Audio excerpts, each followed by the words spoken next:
So before beginning the session, maybe participants, anyone from outside the country, Bhutan, any participants?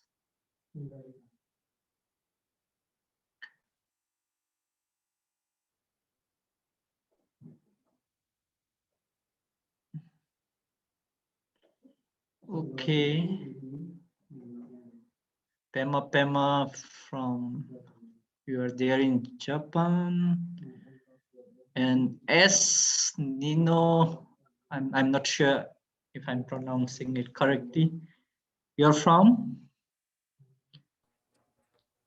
I'm from the Philippines, sir.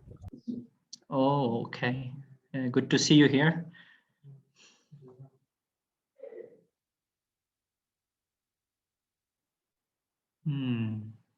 Okay, we have now 24 participants. So Pema, what are you doing there in the Japan? I'm here for my master's. Oh, last, okay. Nice. I think you have used R, no, previously? Yes. No, okay. I hope this has been helpful. Otherwise, Yes, definitely. Okay.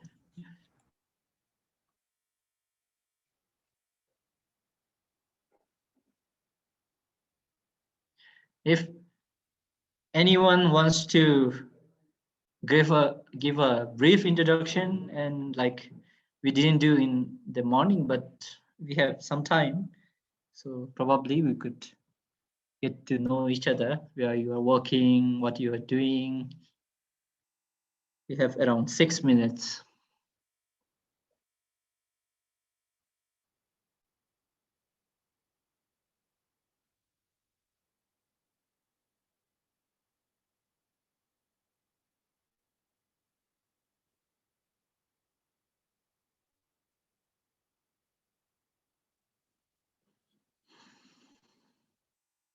Las S2G sir, S2G Sonam Doji, Research and Development Center, Samtaling. Las.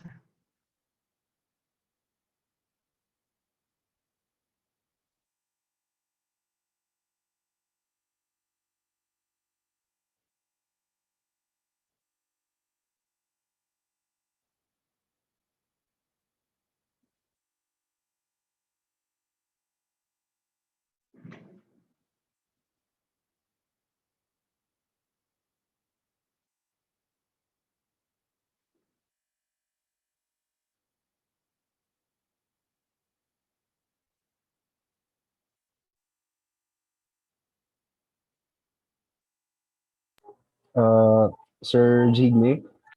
Yeah, hello. Oh, Sir, are there gonna be more trainings regarding data analysis after this workshop po? So we are actually seeking feedback, and we would really love to have. I think we would like to take some feedbacks at the end of this session, and probably would like to have more now, if there are interested participants. Sir, if you're gonna host more trainings like this, I am always willing po to attend. Less. Yeah, so if you're gonna send invitations, just include me in the recipients list. Sure.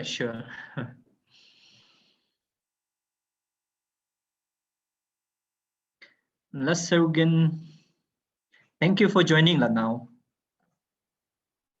I hope we'll catch up in the afternoon.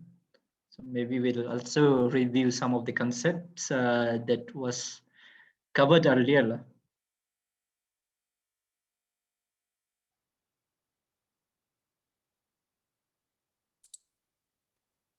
Doctor, should we start now? Yes, yes, yes. Or because there are only 30 participants right now, so yeah, I think they will join. So maybe we wait for maybe 5 minutes. We have still, I think, 4 minutes. Less. Maybe we could wait, and because I think this session would be very interesting. So maybe we should wait for some other participants to join. Otherwise, by exactly 1:15, we should start. Less. Great. That's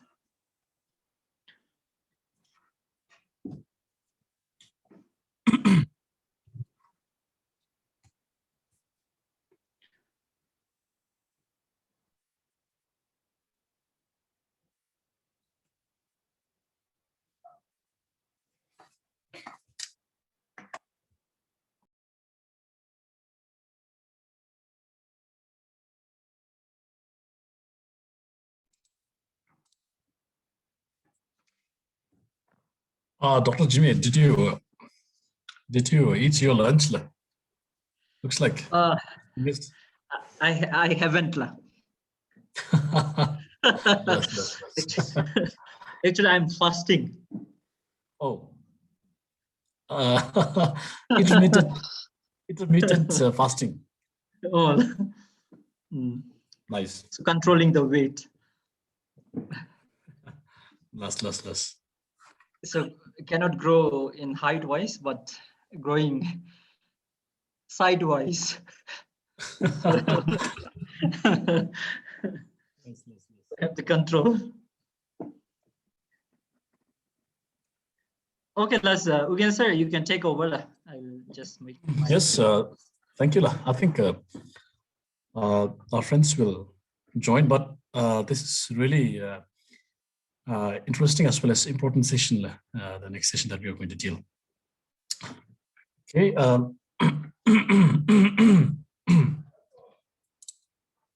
Sure. Okay. Okay. So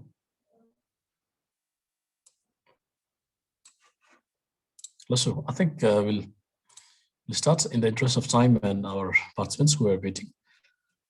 We just looked at exploring the data, and we started with the setting of a directory to a folder. We looked at appearance, installed some of the packages which we may require. Then we explored data through the built-in functions of the R, base R. And then we looked at, again, some of the built-in functions of R to look at more of descriptive statistics. Then we also interestingly saw that the library called as psych had a function called as describe, which was again describing the whole statistics of our data set. Now, let us now look at it. I think it's time for us to now look at the visualization, for example, graphs, charts, plots. So let us look at those things. So in this session, we'd like to cover histogram, bar plots, scatter plots, and boxplot. But before I start with R, I would like to briefly tell what are the slight difference between these different kinds of graphs. Histograms are normally used to map our numerical variables. I would like to repeat again. Histograms are used for mapping numerical variables. So in our example in iris, sepal length was numerical.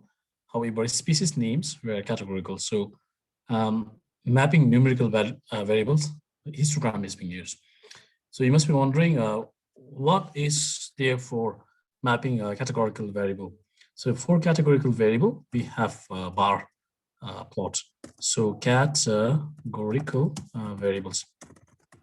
So please remember that one. And scatter plot is mapping between numerical. If you want to map between two or more numerical variables, then this is the right plot that we will be using. Boxplot is mapping between numerical and categorical variable. Would like to see, for example, I just had one of my students getting data collected from high altitude mountains, where he collected data from 10 different habitats. So if I want to look at the frequency of medicinal plants or counts of medicinal plants with different kinds of habitats, then I'd like to look at the Boxplot. So this is a categorical variable. So that's it. With this introduction, I think we'd like to now start with histogram. Remember, it's for mapping the numerical variables. And one more thing, all these 4 plots can be done with the base R function. You do not need to install any new packages for this one. Okay, with this slight introduction, I would like to now begin with the visualization. So we just like to continue with the, okay, I are my forever. Okay, so this is visualization session, and I'd like to make it comment. So this is visualization. The first and foremost visualization that we just looked at was histogram, and we just write histogram, how to plot histogram. Okay, so to plot histogram, we would still like to use the data of iris. So I would like to view iris firstly, and when I click the view iris, everyone please click the view iris function, and let us just view again the kind of values that we have, kind of variables that we have. So we have 4 variables, 5 variables, and 4 are numerical and 1 is categorical, or we can also see factor. We can plot histogram for these 4 variables. So let us try to plot for length, let us say, and it's quite easy again. So let us just attach, I think it's attached already, attach iris, so that we do not have to use the specification $sign every time. Okay, attach iris, I've attached that one. Now plot histogram. So it's very easy. Directly saying HIST function is for histogram. So I'd like to do histogram, HIST, everyone. As when you type HIST, that means it's histogram. And the numerical variable that I want to plot my histogram is sepal length. Sepal length, because we have attached the iris, so we just have to type something else which is related with the variable, then the result will come out like. So sepal length here, just control enter or run it, that's on you, control enter. And here on the right side, I see, okay, on the right side, I see my histogram over here. I can see on the right side, I can see a histogram, and I'll zoom it. You can zoom it like this. This is my histogram again. So like I said, histogram is for looking at the frequency of our numerical data. So that's it. Let's cross it again, and I'll look at histogram, whether the histogram is good or not. If you want to do more, let us do slightly more, because if you look at the X label of the histogram, it is sepal.length. We'd like to change to directly sepal length. And if you want to change the overall title, we can also change that. So let us go slightly more on histogram. So to do that, you can add here, comma. So, okay, so histogram, I'm going to plot for sepal length, okay. We can directly write it here, but we can also click without control enter or not running whenever such click penny, and because we want to make it quite systematic. And this is also fine even if you just click enter and write underneath, but there should be a comma after every time, after each command that you're writing. So sepal length, it's a histogram that we are drawing, okay. Main. So remember, for R, MAIN means writing the main title. So I'm saying again, MAIN means writing the main title of anything else, any kind of plot. So main equal to, what is the title that you want to give? Again, remember again, this is string, so I need to put it inside my inverted comma. So so I'd like to say that the title can be a histogram of sepal length. That's the title. Comma. Again, I've written comma. Now, X label. If I'm not happy with the X label sepal.lent, simple X lab. X lab. This is for X label. X label. Sepal length. Oh, sorry. Again, inside the inverted comma. Sepal length. So that's it with the addition. Let's see our result. I'll just click Control Enter, and here you go. I've got frequency at Y level. I've got sepal length as my X level, and I've got the main title as histogram of sepal length. And the good thing is that you can change immediately. Histogram of sepal. Again, then it's very easy to on that one. If you want to do more, if you're not liking the gray colored diagram of histogram, what you can always do is just type color. COL is for color. Then inverted comma null. If you want it red, READ or capital RED. If you want pink, PINK. Orange. So let's just use orange. Okay, it's orange. So anything, just one tips for all of you. The basic plotting with histogram, numerical variable, you did that, but there are always two steps that you want your map to look good. The first one is the labels, which is basically the main label and the X label, and secondly, the color. So in total, three things, but two things to make your graph look good. So these are two things. And at last, try to go to export over here. So you have got export here, and you have zoom here, but you have export. So how to export this graph? Export, and you can save this in PDF. You can also save this in image. So I'd like to save this in image, and saying that, do not worry about anything else. Everything is well taken care because we have set up our directory, so it's already there. Just give the file name. I'd like to say Hist, Instagram, I like just Hist. That should be fine. And just click and save. That's it. So if I have to, you have to check whether I have saved my files properly. So it will directly come to our working folder. So it's just directly coming from the R to our working folder. So this is how to plot histogram in R. So remember, I again forgot to tell you all one more thing. If you again want to go more, comma, you can directly write from here also. You can directly write, but to make it more systematic, I'll always click Enter, not Control Enter, but Enter. And you want to do slightly more again. For example, I do not need right now the bricks 1, 2, 3, 4, 5, 6, 7 bricks.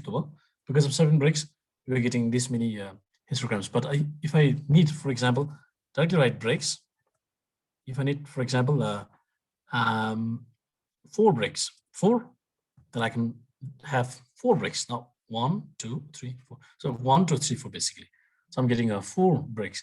So bricks not very important, but if you want to have bricks, then you can do that through brick command. But if you feel that this is too much for the beginning, so it's okay directly to just keep it with the variable, the labels, and the color that you want to choose. Again, color, it's not very important again. The base R has unique color, that the gray one. So that's it with plotting of histogram. Any Doubts so far? So far with histogram, anyone would like to ask or?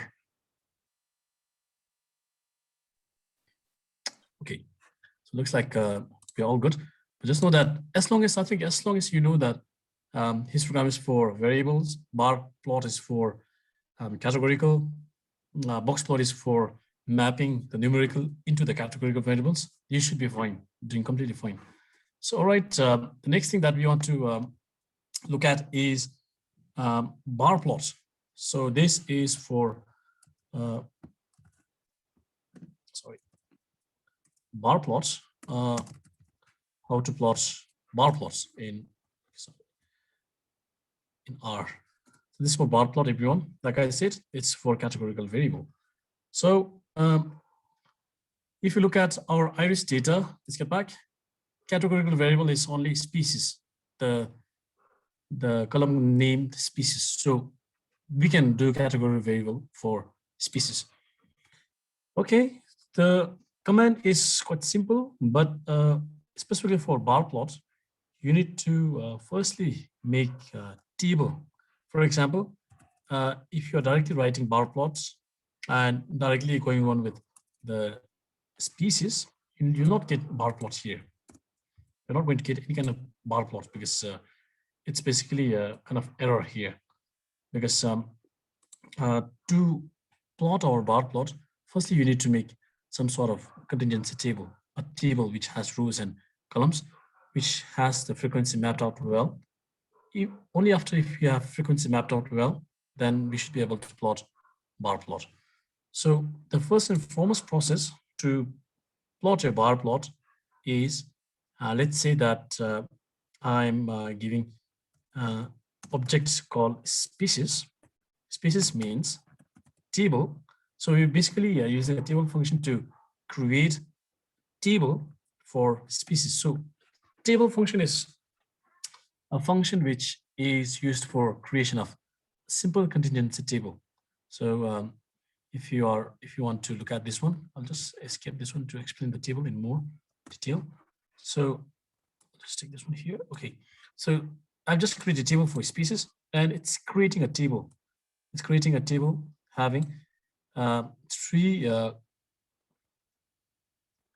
columns or three variables having the values 50, 50, 50. So it seems like we have got 50, 50 each species left.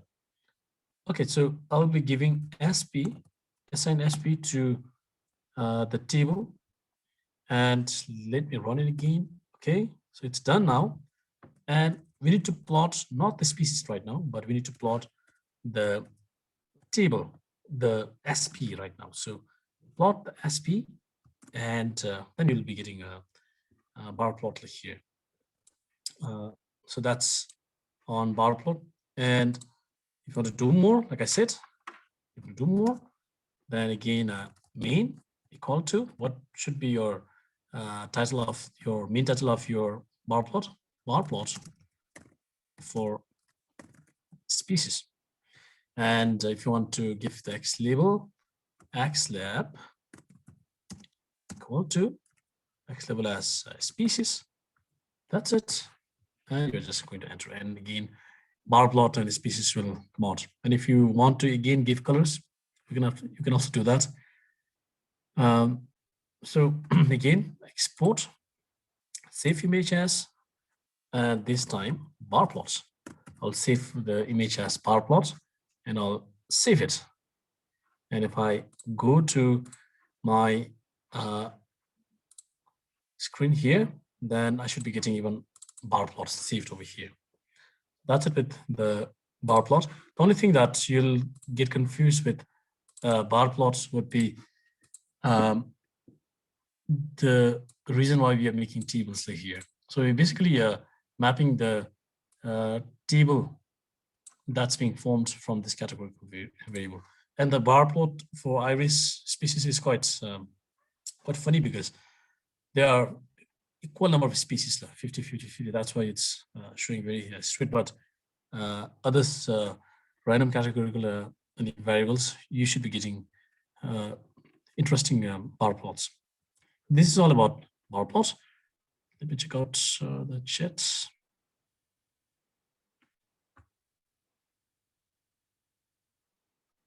Yes, so Emma, sir, we are doing that labels here, legends key labels.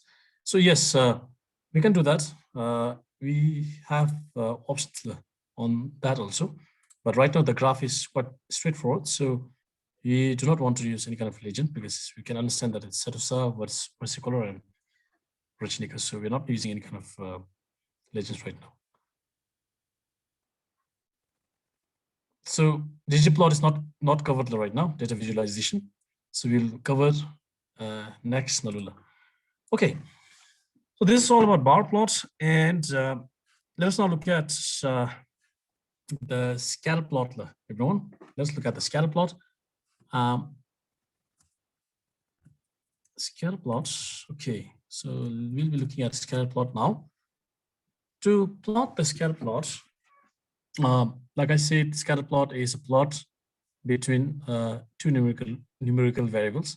So let's plot scatter plot by a simple function called as plot. So the simple function of plot is for scatter plot. Let's see if I'm not missing anything else.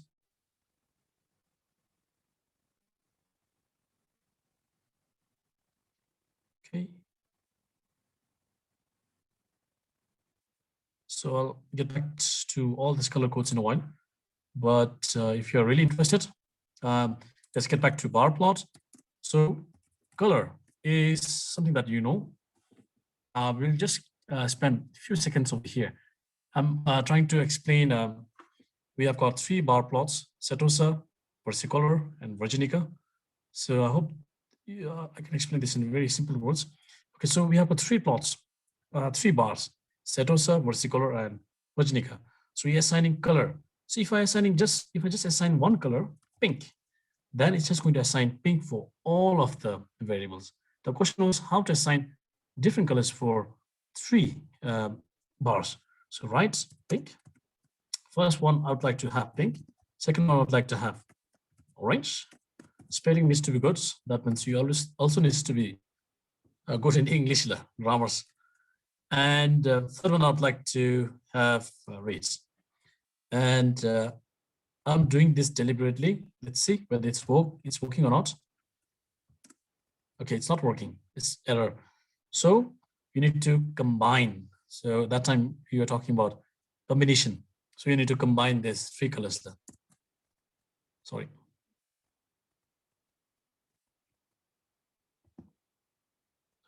So I think it's because of the comma that we have set it over here.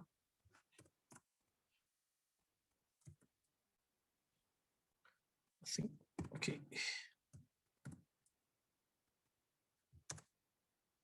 Sorry, something is wrong somewhere. Sir, I think there is no Lasky bracket. One Here? bracket, I think bracket is. Oh, yeah. I think, yeah. Yes, sorry. So one time I was talking about having a brackets, and here you go. We have missed one bracket. So you can also do that. So I deliberately wrote pink, orange, red without combination. So now if I combine these 3, let's see, then I can have 3 colors combined and insert it in the 3 bars. So that's it with, and this same thing can be written over here also. Okay, let's get back to plots. And one good thing about R is that you can ask so many questions to R if you're not comfortable. Let's ask what is plot? Question mark, plot, not plot question mark. This is same as help and plot. The easier way to write is question mark and plot. And I'm asking what is plot? It's saying that scatter plot is under this too. So we can get all the information about plot. And again, one good thing about R is that we are getting even the examples how to plot here. We get back to plotting now. To to plot, I would like to show two ways to plot like here. First way is to plot everything. Let's say that I want to plot every iris things. Plot iris. You can directly plot iris and control enter, and you have got a beautiful graph shown here. It has plotted basically against all the plots, against all the variables, each other. So if you can see this, can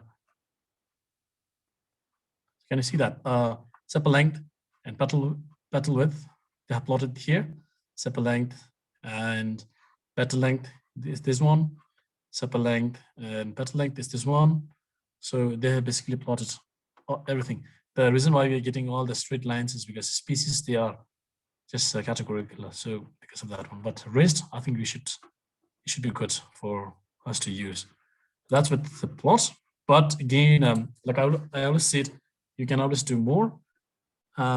So this time, labels are already there. Labels are already there. Now we just need to, let's say, keep main title as overall scatter plot. Let's run it. Okay, so the main title, main command, the overall scatter plot main title has come out. If you want to do more, let's say so many of you are obsessed with color. So let's do some justice here. You want to make this color not just white or black, but rates, bingo here. So you're getting all the colors here. So that's great. So Dr. Jimmy, if you can excuse me for 30 seconds, if you want to explain these things.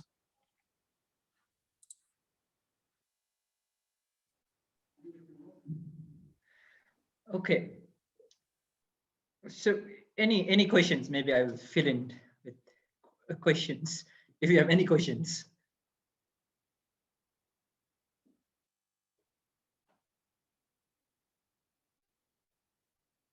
Any questions? And color code.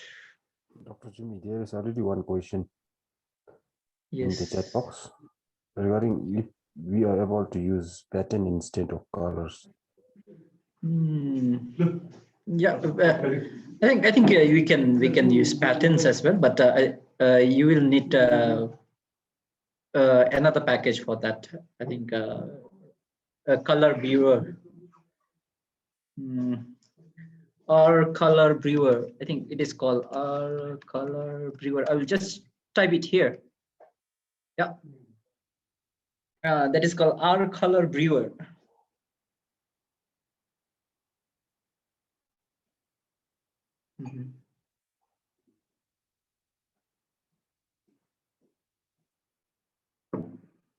I think other question. Yeah, Unicode. I don't think so. Can we work with Unicode? Yeah. So okay, is there any way to draw X and Y axis line?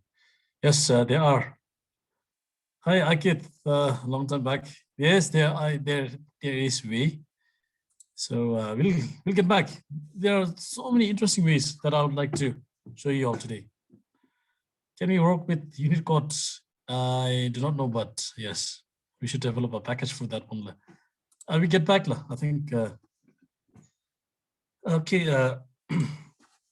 the next one is, okay, some of you are talking about interpretation here. So I would like just to take around a few seconds to interpret. Let's say that, okay, so sepal length and sepal width. So they have their values plotted here against each other. So sepal length, the measurement is from 2 to 4 or 4.5.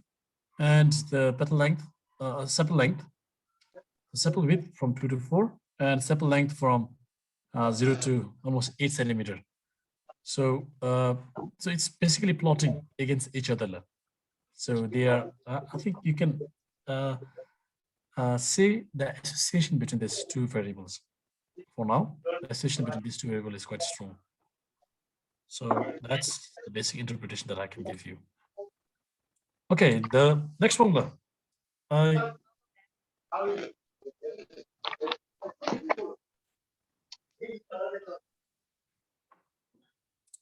Okay, right now we just talked about plotting against everything else. So if you do not have time, you can always do that. And let's just export this overall scatter plot now. Just export overall scatter plot. So I've explored this one, export it. Okay, now let us do another plot. Let's say we can plot, we want to plot between sepal length and sepal petal length. What's the relationship between sepal length and petal length? So sepal length already came here, and comma, and we can also do that. We can also write petal length. So if you want to just plot between these two variables, sepal length and petal length, we can do that. So basically means here what we want to write against X and Y. So we are writing this plot command, and we are writing X and Y. At X level, what do you need? What do you want to be on the X level? And what do you want to be on the Y level? This is the basic thing that it's trying to say. Plot, sepal length, we want in X, petal length, we want in Y. So XY, plotting XY. So some of you are talking about plotting XY. So this is basically plotting XY. Let us look at the plot. I'll just zoom it. And this is something that we were talking about. So on the Y, we wanted petal length. On the X, we wanted sepal length. But this can also be turned around. If you want petal length on X and sepal length on Y, we can also do that. And new kind of graph has come out here. So this is sepal length versus petal length. Totally changed this time because of our orientation that we asked for this command. I'd like to export. Oh, before exporting, let us just do some more. Comma, enter, and main title would like to say relationship between sepal length, petal, and X level null. We want X level null. This is petal length, so petal length. If it is in centimeter, then bracket centimeter. And let's do one last Y label, and this is sepal length. If it is again in centimeters, so centimeters. That's it. Let us see whether we have all the things right. Okay, brackets to brackets right. Okay, we have given XY, we have given the main title, we have given X lab, we have given Y lab, Y labels and X labels. So yes, that's it with our map. So the main title relationship between sepal and petal has come. Sepal length in centimeter and petal length in centimeter has come. So again, if you want to change the color, because some of you are obsessed with color, so color, red color. So red color. So that's it.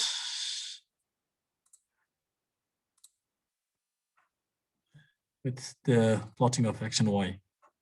Let me just check out. Can we make a trend line? Yes, definitely we can make a trend line. In base R we can also make, but the trend lines are quite nice in Ggplot. So let us just wait for Ggplot. Very nice trend lines will be there, shown there. You'll really enjoy Ggplot sessions. So that's the answer. No comment here. Okay, so that's about the plotting, everyone. I hope everyone you're clear. Please be very clear. We have just plotted X and Y, and we have given two more things. One is the label or the legend, and the other one is the color here. But the standard way is to just to give the X and Y, and every time try to give your own kind of label. So if you can give main label and X label, Y label, you're good. The last one that we were talking about is Boxplot. And let me just make this as a command. Okay, so last one is Boxplot. So Boxplot, like I was saying, you want to plot Boxplot to see how your values in numerical variable is being spread when we compare with the categorical variable. So let us see that how sepal length is different in these three different kinds of species. So categorical variable is species right now. So let us just look at the Boxplot here. To plot Boxplot, so you just go and type Boxplot and BOXPLOT. That's the command for plotting Boxplot. You can either hit tab or either click on this one, this command, and it's asking X and Y. So there are two things when we are talking about plotting any kind of graphs or doing any kind of test. The first one is dependent, and second one is independent. So let me just explain this through here. In nature, we have got X and Y. X came first, so independent. X is independent because X came there, so Y came afterwards. So Y was depending on the independent X. So X and Y, independent, dependent. Firstly, independent came, then something dependent came to depend on the independent variable. So Y is dependent on X. So that's a short theory. We get back to R again. Yes. So just a box plot, and when I'm tapping this one, it's asking what you want to be X. So right now I want species to be X.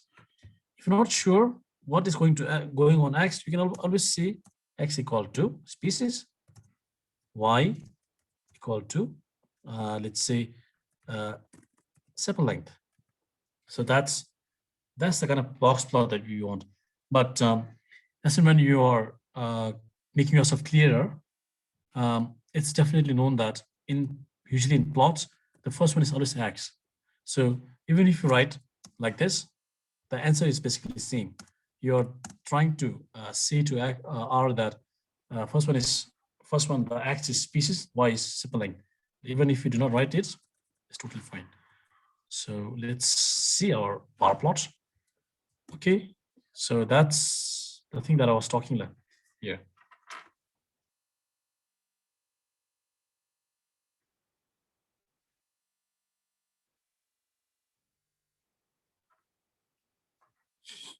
Okay, sorry, I think we have missed something else.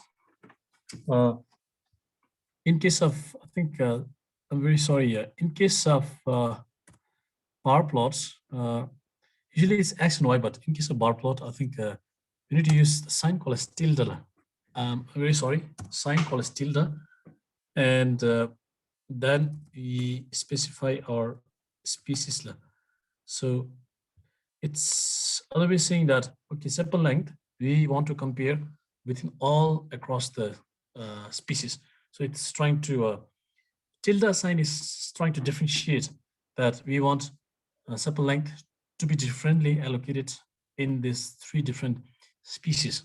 So tilde sign here, which is just above your tab. This is called as tilde, which is just above tab. You want to use shift and that keyboard button so that you access species. So this is the code, everyone. Sepal length tilde. So do not get confused. I'm very sorry, but usually it's X and Y, but in terms of bar plot, I forgot to mention that it's slightly different. Okay, so this is the result that we were expecting. So I was telling we would like to have sepal length drawn across the categorical variable. the three categorical variable here. I think some are not able to hear. I'm not sure what is the problem. Not audible. Are you audible, Dr.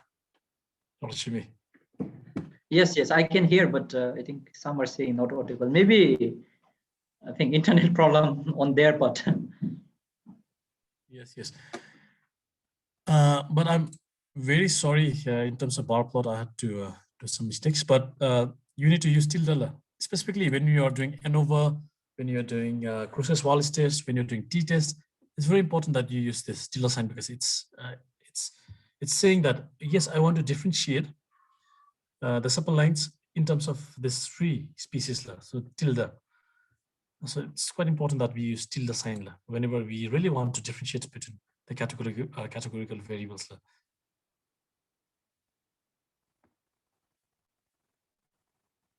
Okay, so thanks. Okay, that's on bar plots, and just remember, I'll again stress on the tilde sign. You need to have tilde sign to specify that you want to draw supple length across these three species. Then at last you should be getting this kind of bar plot. Again, if I just keep around a few seconds on explanation of this one, it's saying that setosa has maximum value or high range about 6, 5.9 or something else, and it has got lower range for about 4 or 3, something else. And the mean of setosa, specifically looking at the supple length, is about 5. And versicolor is having its highest at 7, lowest at here, the mean here at around 6. But if you look at Virginica here, highest around 7.9, lowest about 5.5, and mean about 6.5. But it has got one outlier here. So this is the outlier. So in data analysis, if you want to keep the outlier, you need to normalize, or if you do not want to keep the outlier, you need to take it out, because this is going to mix up our data analysis. So we just find outlier here. Boxplot is one of the finest plots to look at whether our data is having outliers or not, how our data is being distributed across, whether the data of supple lengths of these three species are similar or not. So these kind of information will be given by Boxplot here. So middle black ones are all mean. Okay, so that's on Boxplot. I would like to export the result and Boxplot. But before that, let me do some more finishing. Mains. After that one, after species, please write comma, main, and main title. I'd like to write Boxplot, and X label, I would like to write it as species, and sorry, I have to have comma every time. And in Y level, I need to have supple length, okay, in centimeter. So these are the things that I just gave. I was adding. So I wanted to plot between species the supple length. Then main title was Boxplot. X level I want species, and Y level I want supple length in centimeters. So yes, that's it with the Boxplots. So I get the labels and the mean heading here. And now I export, save image, and I just have to write Boxplot as a file name, and rest it's taken care by the working directory that we have just set out. And you can also change colors if you want to do that. If you want to do that, colors again, get back to this, and you can write, if you want to rate, you can do that. All will become rate. If you want 3 box plots to be different, let's say red, let's say orange, and let's say pink. and try to combine these three things. We need to combine because there's three things that we need to give. So we have got three colors left here, like this. So we basically need to combine our different colors. If you have got 5 box plots, then write 5 colors and combine it.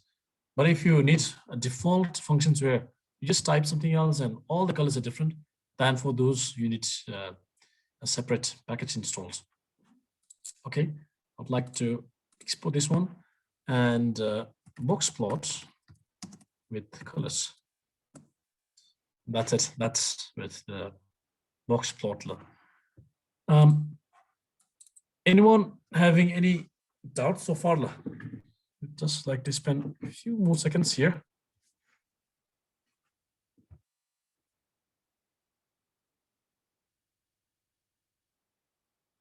Yes. Also, thank you so much. We can do that. We can do our skill. This is called a skill limiting.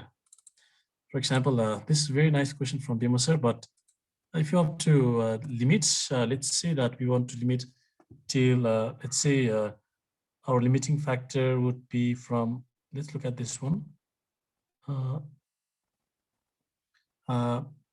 Let's look at this one 4 and 7.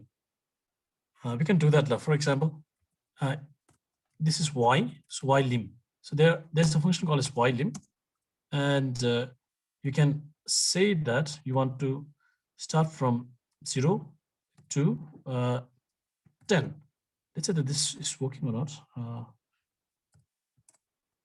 So here you go. You can do that. There's a function called as y lim or x lim, in where you are setting your scale. Right now I want from 0 to 10. So I'll just get back to this one, but before that I would like to explain the graph. So Pema sir from Japan was asking about how can we set the scale. That time I was setting just from 4 to 8. Now I'm setting from 0 to 10. So I was just trying to limit my scale. Japan is, I think, she, a lady. Yes. A lady. Okay, sir. Yes, sorry. A lady from Japan. Pema is Sorry, a lady, I she guess. was, Yeah. yes. So this is got tricky, but sorry, this is how you set your limits. X lim, Y lim. Quite straightforward. X lim, Y lim. And some people, they try to write all the codes together like this. For example, they write like this, but this is quite messy because you cannot just see all the codes together. So what I was doing was just, I was entering, not control enter, but just entering. I was just making things look very systematically. And at last you keep your cursor here and control enter Peru. If you want to select and run, that's the same thing. Thank you. This was very good question. And right now we cannot set y limited because y we cannot limit the scale because y we have got categorical. But in terms of let's say in plots we can limit. In terms of plots, let's say in any scatter plot that we have just plotted here, we can limit the y and x and just combine like this. And you combine the so if I want, anyway, this is 1 for y. Then, but by default, the limit, scale limitations are quite good. So they are just adjusting the graphs and box plots within the recommended scale. That's why our box plots were looking quite large and good. Right now, we have just adjusted the scale. We have just customized the scale. That's why the box plot has changed its shape. So what I would suggest is to not to work more on the scale. But if you have to work, this is the formula. But if you feel that the scale is perfectly fine, then I'd suggest you to not to work on the scale. So just one more. Okay. So this is totally fine, this scale. which is from 4.5 to 8, which is accommodating all the box plots.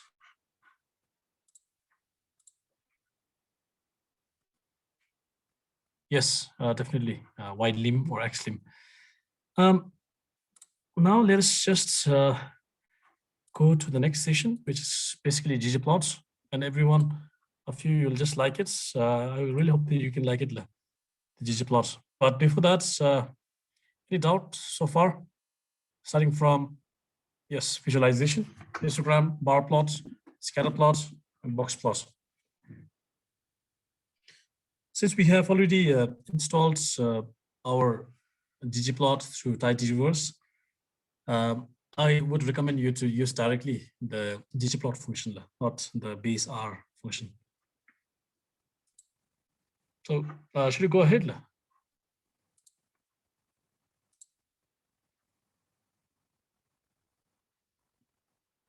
Yes, thank you. All right, now let us go to grammar of graphics. So grammar of graphics means to give more. In English, basically, if you use good grammar in our normal sentence, then our English really becomes soothing, becomes good. So even for graphics, if you're using Ggplot, then the graphics tend to be very attractive, very scientific. You can really understand your data clearly with Ggplot. So Ggplot. So Gg means grammar of graphics. So we just want to manipulate our graphics with Ggplot. Okay. So before going on with this one, I'd like to. Okay. So before going on with this one, I'd like to introduce slightly to Ggplot. Sorry.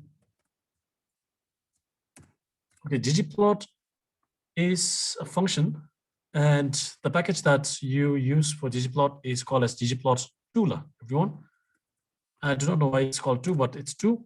And to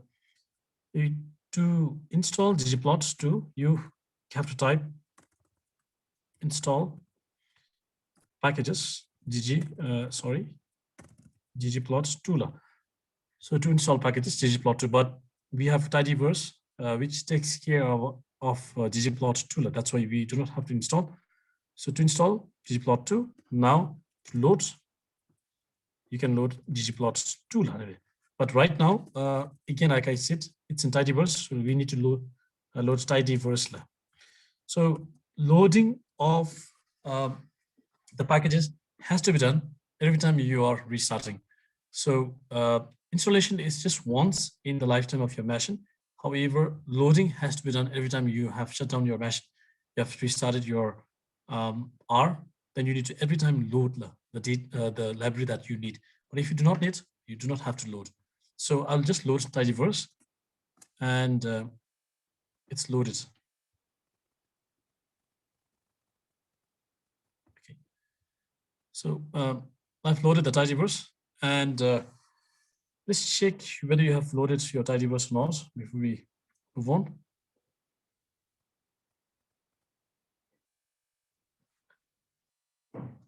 Library tidyverse library one, or if you just want to install Ggplot 2 only, you can also do that.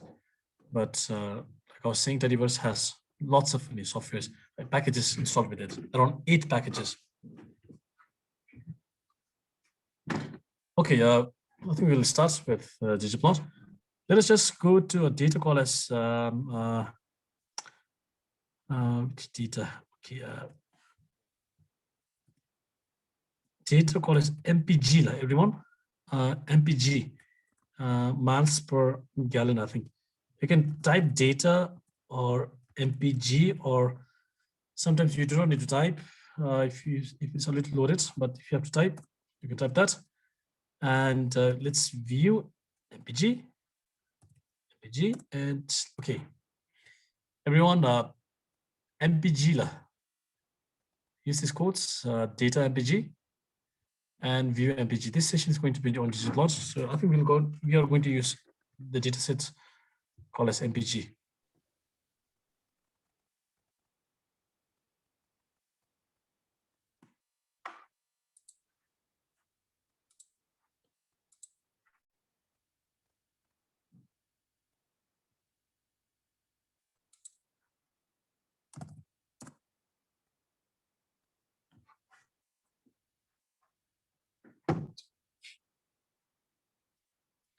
Okay, have you all seen your data, MPG? Just look at your data, MPG, everyone. MPG is also one of the default data. Just for our consistency, we'll be using MPG throughout. So you can also look at data of MPG by asking the question what MPG is all about. So MPG or help MPG, that should be fine. And let me just look at, just make it large.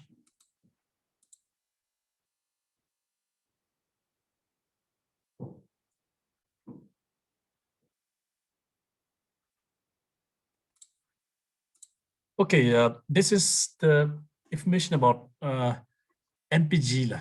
So the data set has 234 observations or rows. It has 11 variables, and the 11 variables are manufacturer type, name, model name, displacement. These are information basically about cars. So they are trying to compare the miles per gallon, specifically the mileage of different cars that was being manufactured from 1999 to 2008. And there are 38 popular models of car, specifically in Europe and United States. So manufacturer's name, model name, displacement, DISPL. This is engine capacity. So in Bhutan, we call it a CC, cubic centimeter cube. So cubic centimeter, so CC. For example, my car is 2000 cc. Different cars have different CC mostly. Normal Alto, normal Baleno, they will have about 1100 cc. So this is CC. Just remember that one. Year of manufacture, the number of cylinders that the car is having, the transmission type. The transmission type is basically whether you need to have manual clutch and gear system to operate your car, or just press the clutch, or just press the clutch. If you press more, then you have more acceleration, just the automatic acceleration or not. And drive, I think this drive is basically the front wheel drive or rear wheel drive or four wheel drive. So if the engine is rotating the front wheel, that's front wheel drive. If the engine is basically looking at the rear wheel and forward four wheel, then CITY, city miles per gallon is the mileage that the car is having in the city, because in the city you are basically driving very slow, so mileage will also be slow. HWY is basically highways miles per gallon. Okay, that's basically the mileage that it gives on the highway. So highway, it will be more. So at last fuel type, petrol or diesel. At last the car, the car type, that's a compact or different kinds of cars. So let us try to use this data. I hope this data is quite clear with you all. Manufacturer model, displacement is basically engine size, how many cc, year, cylinder, transmission type, drive type, and all these things. So I think we are quite clear with this data. Now let us just try to work on with MPG on Ggplot. So on Ggplot, let us just firstly attach our data call as MPG. Everyone, let's attach the data. Let's attach data, because now I think now we are not going to use iris data anymore. Let's try to switch to MPG. So this is attach function to attach our library. Now we would like to see the structure of MPG. So let's look at what are the different kinds of data that we have. So the structure says that it has 234 observations and 11 variables. And the manufacturer type is character. That means manufacturer's data is basically in terms of character, in terms of letters. For example, OD. This is one of the manufacturer. Model is again in character. Displacement, the engine CC, it's a number. Year, again, interval, and transmission type characters. So everything is good. So even drive type, forward or rear wheeled or four wheel, again, okay. So I think we are good with the structure of the data. Now let's start with the Ggplot of visualizing the different things there. So we would like to exactly visualize those visualization things which we did in base R. We did histogram, scatter plot, bar plot, and box plot in base R. We would like to do the same thing in Ggplot. So to do that, I'd like to again talk you about a few things.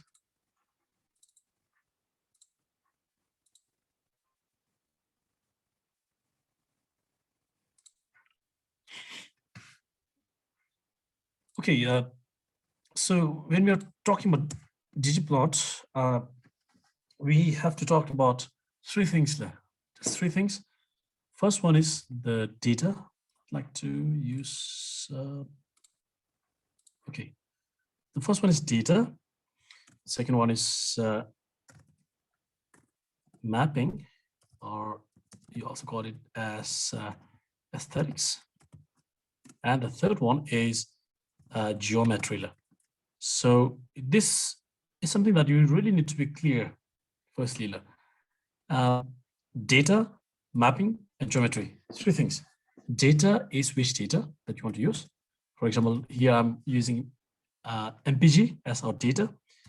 Mapping is which are the variables that you want to map, or you can also see aesthetic, ES, which are the variables that you want to map. Let's say, for example, I would like to map displacement, that engine CC, with, let's say, I would like to map with highway mileage. So this can be aesthetic. And geometry, in order to now map displacement and highway, what is the geometry that you want to use? Do you want to use histogram? Do you want to use point? Do you want to use line? Is taught by geometry. In short form, is also known as geom. So geom line, or do you want to use geom points, or do you want to use geom density, or do you want to use geom histogram? This is on you. So in order to plot these ones, what is the thing that you want to do with? So that's it with the introduction to the grammar of graphics or Ggplot. Just check the. Okay. Okay. Are we all ready to do this? Are we all ready? Grammar of graphics. You'll see so many interesting things from Ggplot. Are you ready or still?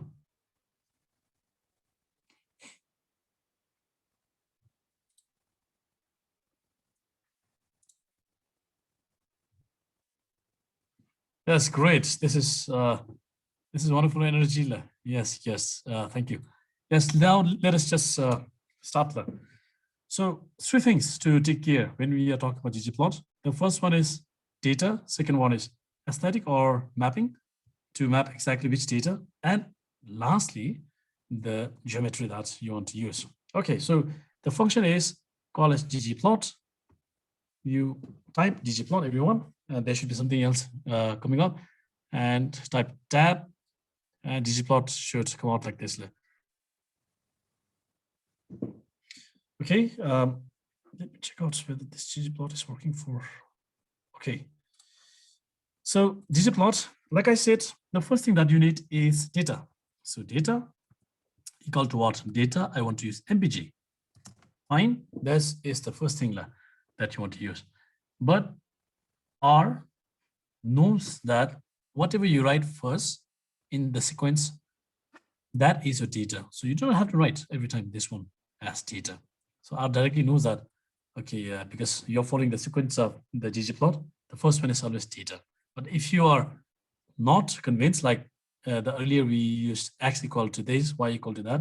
If you are still with the old school of thought, you can always do like this. No harm, like but I would like to keep it short. This is the data first. Secondly, aesthetic. So AES is the function aesthetic of mapping. So it's asking what is the data that you want to map. So right now, let us start with histogram. Like I said, histogram is used for plotting only numerical variables. So histogram of H, W, Y. So I want to have the histogram of highway mileage of the cars. So that's it. Now we are going to add layers. Okay, this is the first layer. Plus, so if you are clicking enter, nothing is going to come out here. Nothing is going to come out here because we have not provided geometry. We have just provided data and aesthetic. So nothing is coming out here. So in order for us to see something else, we need to write the geometry. So this is the first layer, okay? Blank map. I want SWY to be plotted, okay? That's a blank key. Plus, so you use plus in order to add different layers. So this is first layer plus, okay. So what I want to use geometry underscore histogram. So it's saying that, okay, data I'm using MPG, aesthetic I'm using the variable specifically SWY, and geometry I'm using histogram. So do not have to write anything else, just click Control Enter, and you should be getting the final result. So that's the very basic of Ggplot. So now we are now getting the results here. So HY highway mileage, then we are getting the plots from the Ggplot here. So let us know if anything is there. Are you clear with this one? Please try this one, because this is I think one of the last sessions. So we'll go slowly. For me, at least for me. Okay, Ggplot is the function. MPG is the data. Aesthetic is the variable that you want to map. And geometry type, I want it to be mapped as histogram. So that's the same thing that I was just talking here. Data is MPG. Okay. Mapping aesthetic. Right now, we're just looking at not the scatter plot, but we're just looking at histogram just to show the frequency of the numerical variable, which is highway miles per gallon, SWY. And geometry, I'm using right now histogram. So geom, histogram. So I should be getting my results from here. Though we can do more, but we'll do in a while more. Okay, I think we are clear mostly with histogram. We can also do this with other things like the Ggplot. Let's do exactly what our base R was doing there. MPG is the data. Aesthetic is right now we want to plot bar graph. So in order to plot bar graph, we need, like I said, bar graphs are used for categorical variable. So this time, let us see which is the categorical variable in MPG. Model is categorical variable. Manufacturer is also there. So let us use manufacturer or model to plot any one of them. I would like to use a model. So model as one of my categorical variable. Plus, this is something that I want to plot as the background with what geometry? With geometry bar graph. So do not have to write anything else. As long as you write this one, you should be getting a bar graph of these things here. So I'm getting a bar graph of different models here.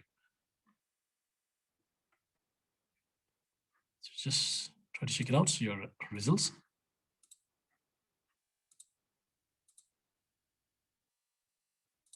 Okay, this is for bar graph. Let us try to, we'll do slightly more complicated things in a while, but in an easier way. But right now, let's do all the things that we could do in our base R. So right now, let's plot points or scatter plot. So MPG is the data that we would like to use, and aesthetic is scatter plot. So what we want to plot. So let us say engine size, displacement, DISPL. Okay, it's giving here displacement, the highway mileage. Let's see the relationship between displacement and highway mileage. And this time I'd like to use geom and point. So let us see the first line, the first layer is going to be the MPG data layer. We are getting out aesthetic, which we want to map between displacement or engine size and highway mileage. And we want to map this through points. Control Enter. And here you go. So we are finding these things here. So we are getting scatter plot between highway mileage and displacement of the engines. These are all in liters, so it's giving us in, for example, these are the relationship. I'll not prolong the explanation. Okay, so that's about the points.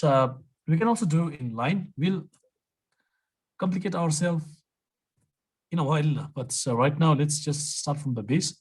Again, let us just look at line. Line can also be plotted. MPG, aesthetic, and let us look at same thing, displacement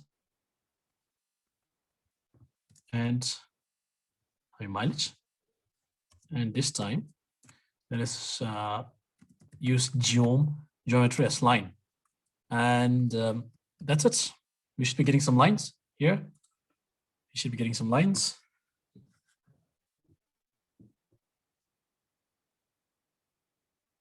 Okay, so this is the basic thing. Let us also try to get some box plot, like everyone.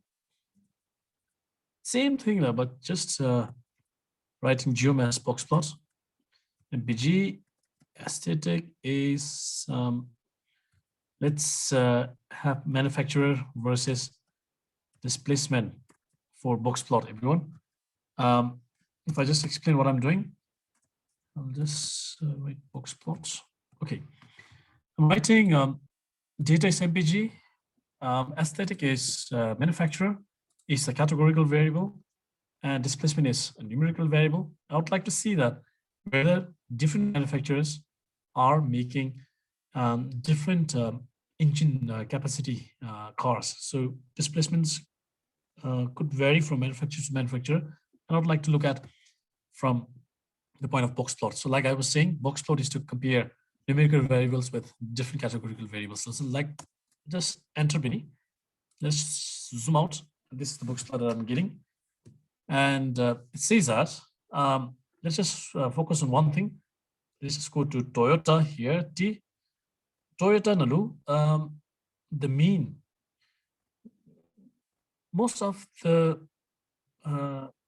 Toyota cars, or the mean, the average Toyota cars are having engine size of 2 to 3 liters. So that means 2000 to 3000, between 2000 to 3000 cc. Toyota cars mean. And maximum it would also go to, these are some kind of like, I do not know, very heavy cars, to 4900 cc or liters. So this is in liters right now, so it's in cc. If we convert in cc, it's in thousands. So this is the data that we are also getting so many outliers here. We can also do this with let me just try to look at from the the drive type. So drive type. So not manufacturers, they are giving a lot, but drive type. So let me just see that whether engine size is different in terms of different drive types. So drive types, here got three: four-wheel, rear wheel, and front wheel, rear wheel, and four-wheel. So let us just try to look at through Boxplot. It's saying like this. So it's saying that we have got three different kinds of drive. We have rear, we have got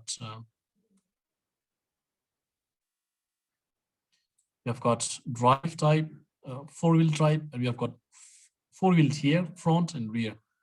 So most of the front wheel drive type, or the engine focusing on front wheel, is having their engine mostly between 2000 to 3000 cc, and rear type, they are mostly having between 5000 to 6000 cc mean is here.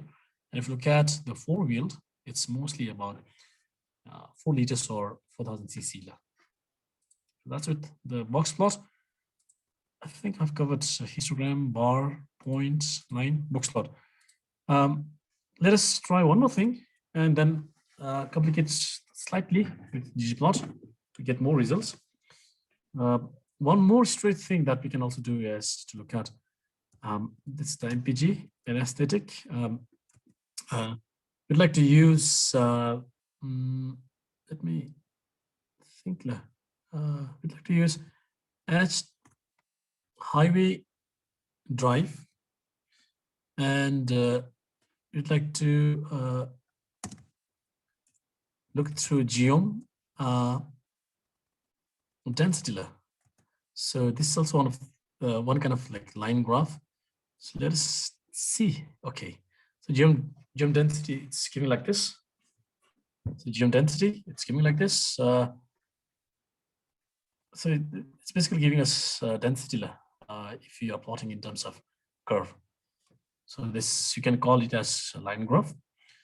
And if you want to slightly, now the second stage is to complicate everything else. Let's go to second stage. If you want to now look at highway mileage through different colors. Let's say I'd like to use color.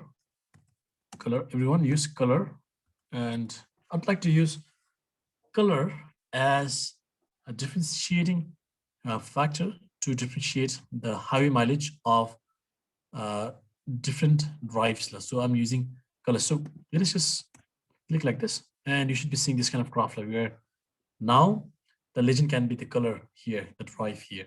So we are seeing basically different highway mileage talked from the perspective of different drive type.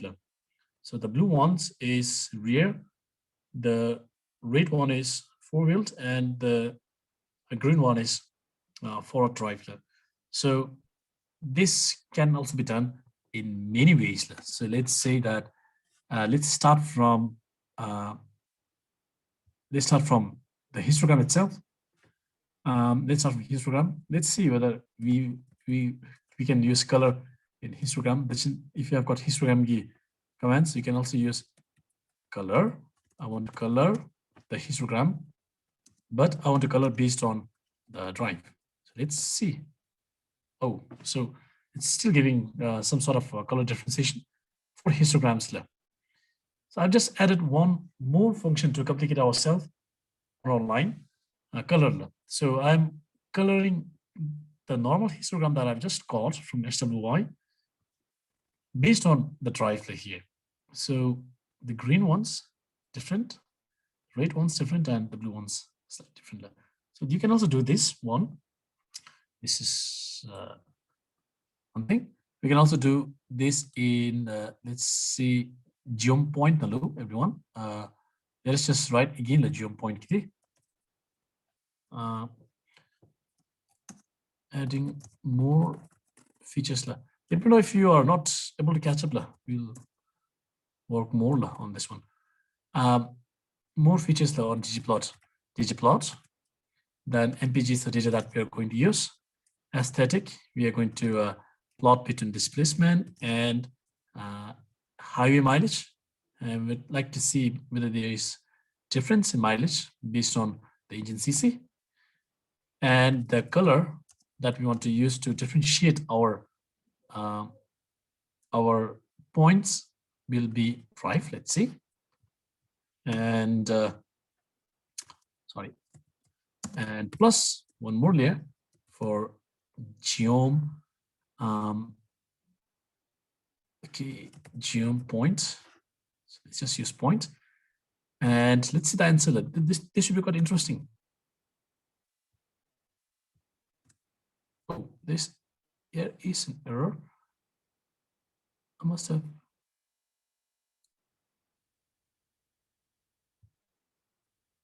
Page.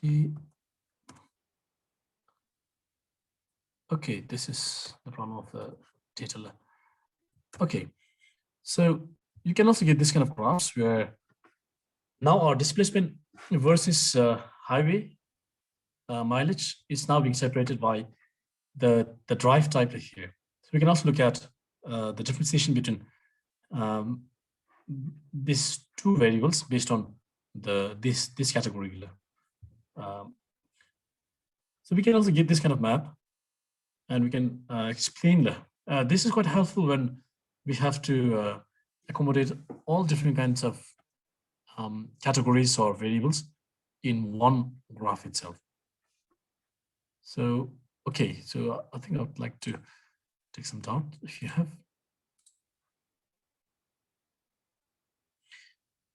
How to use pattern instead of color? Okay, nice question. Okay. Can we also plot specific items from the variables? Example, in Boxplot, if we only want to plot for manufacturers, Honda and Toyota only. Yes, we can do that. We can surely we can do that. This is called a subsetting of data, which I think makes Nalu, if you are doing some analysis, you will know from there. This is called subsetting of data, which I think it will take slightly some more time if you are working on subsetting. But just know that we can do this.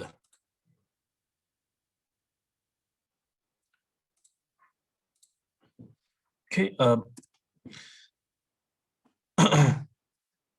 Okay. So that's the first thing.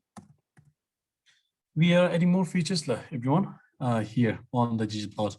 So we are saying that, okay, one layer, we need points, and this point separated by the drive. And let's add some sort of best fit line, geom smooth. So smooth is a function for bringing up a smooth line. Smooth do not mean any different kind of smooth, but smooth best fit line. So do not have to add anything else, just click it OK, and you should be getting some kind of smooth line here. So it tries to show that exactly where should be the midpoint of your data. So smooth is one of the functions that you want to explore. So these brackets are not just meant to be kept empty, but it has to be filled. If you know how to fill, that's better. If you do not know, just leave it like that. But let's say that I do not like the curvy nature of the smooth line. I'd like to make it as a linear model. So I'd also like to type method lm. So methods lm will make the smooth line very straight line. So now we have got a very straight smooth line. And now let's add labels, everyone. Labels. To add labels, you need to go to labs. So labs is the function for adding label in the Ggplot. So that's labs. And again, if you're trying, please try give your best, because any arg code we just have to write once in your lifetime. Next time you just have to replace the data and variables, and you should be getting the same data if you like the same output, you'll be getting the same output if you just write your commands properly. It's just one-time investment. Okay, labels. It's let's give title. So this time we do not have mains specifically for ggplots. We have a command called as title command title, and let's give title as association between HWY and displacement.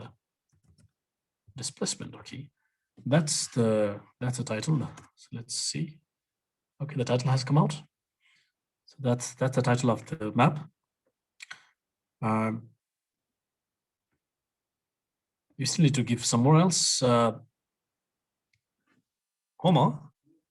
Let's say that I would like to give X label. Okay, directly right. X should be fine because labels is already there. And X is engine size. So engine size will come out there. Let me check back to lots of commands there.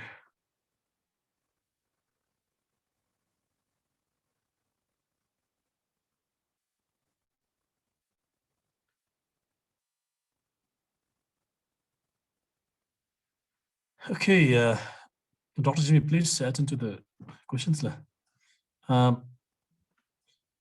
Then we have given an X lab musla, so we can also give Y label. So Y label the highway mileage, and that's it with X and Y label. And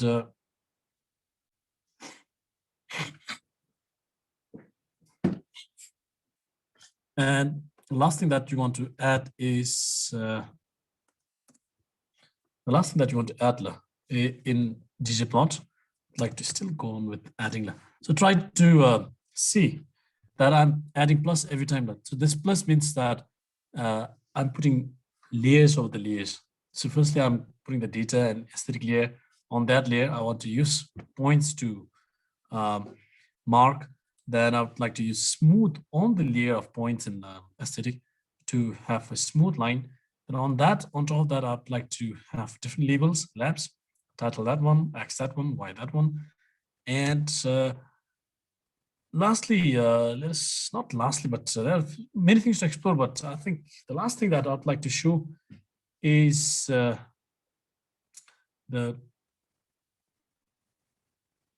facet. There's a function called as Facetler. Everyone, there's a function called as Facetler here in ggplot. This is the most interesting thing that I've found in ggplot, facet wrap. The facet wrap gives the overall idea of how differently we can look at the ggplot. So in front of facet, we want to separate all the panels by tilde sign, and you want to look different facets of, let's say, different facets of drive, or different panels of drive. So facet wrap, then we start with the tilde and the drive. So I should be saying basically different facets here. So this again, very interesting thing about ggplots here. So you are basically looking at your data from different perspective. You're looking at your data from right now from the perspective of drive. So different kinds of drive, so different values. You can also use your facets as let's look at the facets. Let's look at one of the category variable. Transmission type. Let's look at from the transmission type, trans. So let us look at the transmission type, different facets. So this is from transmission side.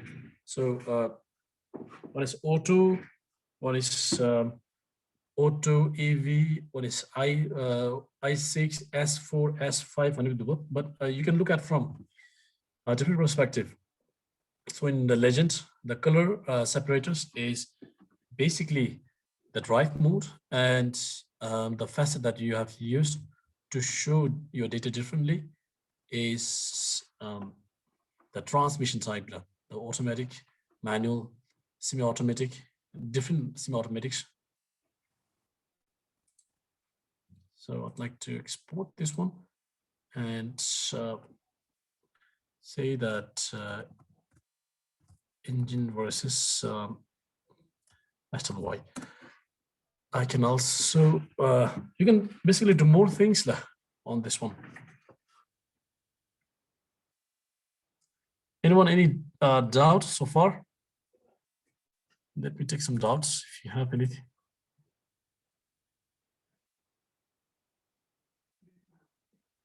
Yes, we can also do with the size. We can also do with the size. We can also do with the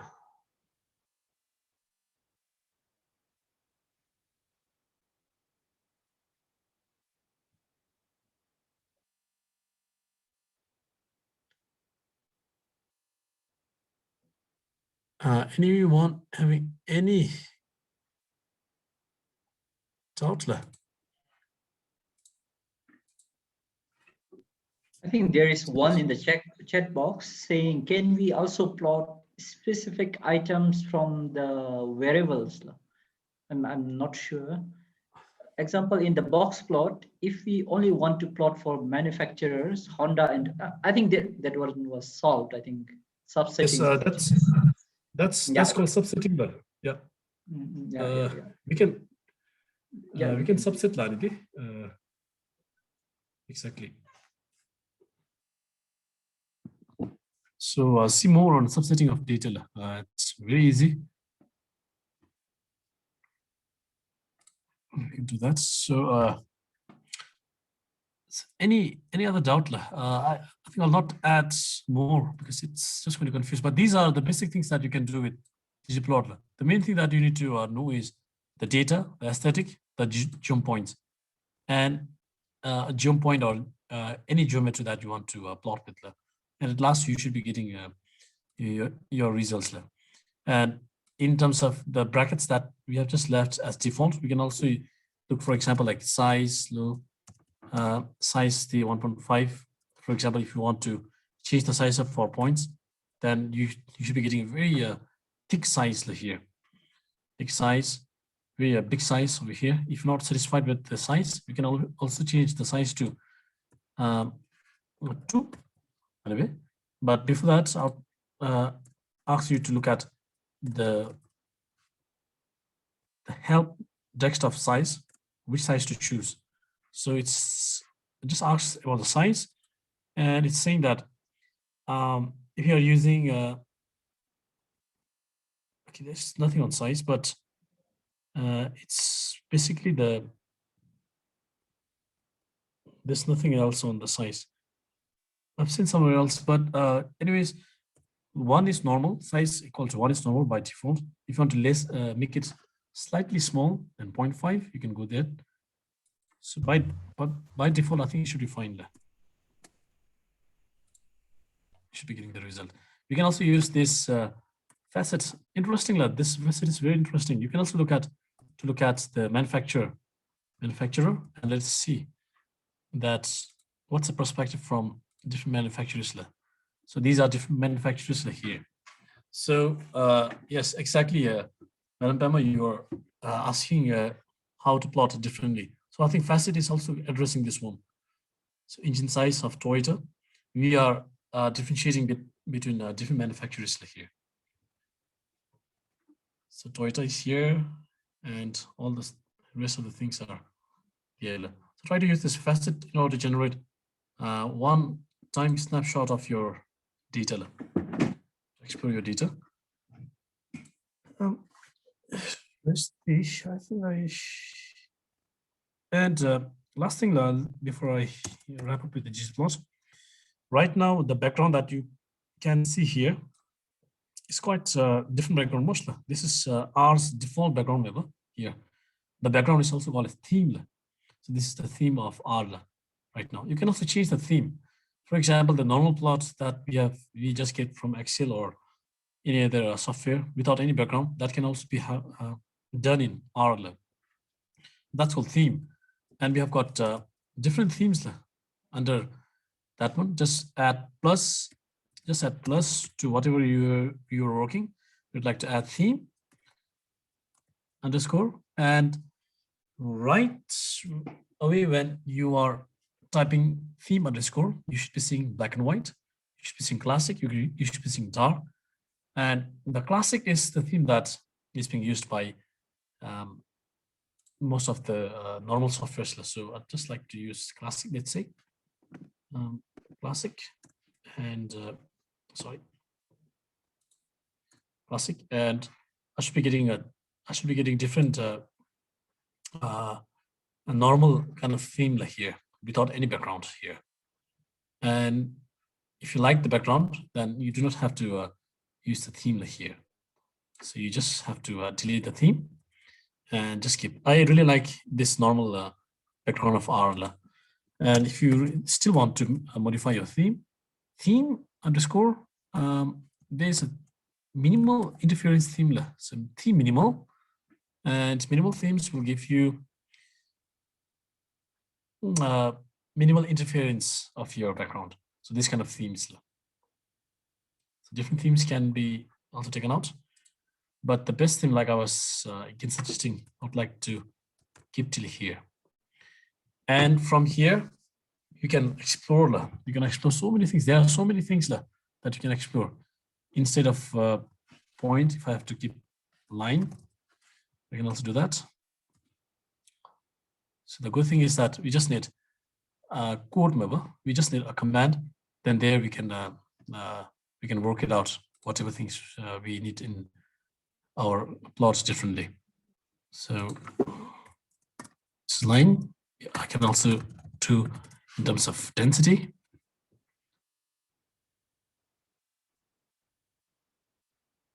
Oh, no density. So looks like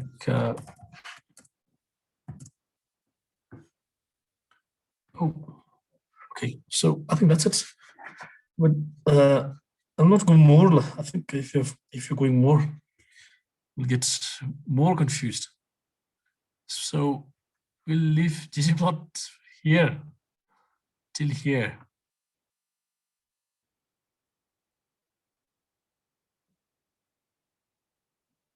Any doubts on Ggplot? Anyone? Any doubt on Ggplot? Just two things: data, aesthetic, and geometry. And sometimes if you have to modify, you can modify.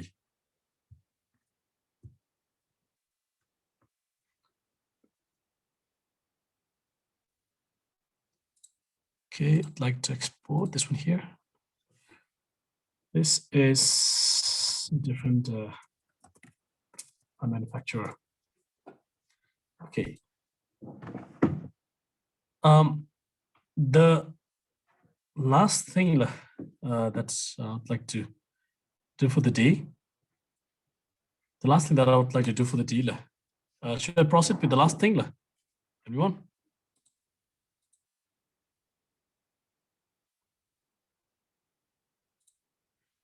The last thing that I want to do for the day is correlation and correlation plot. So you must have heard about correlation, but you may not have heard about correlation plot. So let us explore correlation plots now. To explore correlation plots, things are very easy. Nothing complicated. We need a package called as Ggplot. So we have installed that one. Every one of us installed that one. We just need to load our Ggplot. Click it here, library Ggplot, or you can directly write it here, correlation and correlation plots. Okay, so I'd like to. Okay, I'd like to firstly load package called as Ggplot.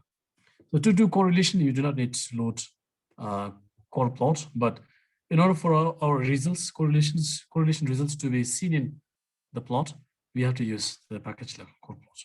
Okay, I've loaded in my information. Okay. Now the first and foremost thing that I would like to do is I think we'll get back to our iris data, everyone. Iris data, though we can also do in the MPG, but the data is so much less, which will confuse us. But let us do an iris data and attach iris data. Attach iris data. So iris data is being attached to the iris data. So iris data is being attached now. Now I'd like to look at the correlation between sepal length and let's say petal length core. So there are two kinds of correlation here. One is just core, and one is core dot Tesla. So both are correlation. One is core and one is core dot test here. Rest are different kinds of correlation, but main things are core and core dot Tesla here. So let us just use core correlation here, and let us see the difference. I want to see the difference between sepal length and just comma and petal length. So the correlation between petal length and sepal length, let's see. So it has 87% correlation, so a strong association. But we do not know whether the association is very strong, significant or not. To do that, core test. To get all the values, we can do core test. So the same thing is there. I just need to write core.tst. So the difference between a correlation and correlation test or core test is that it will give you your statistics. So in core, it was just giving us whether the correlation is strong or not, but nothing about significance. So in core test, it's giving us now about 87% is there, and the p-value is less than 0.05, so which is quite significant. That's it with the difference between core and core test. I'll just use core test for this test.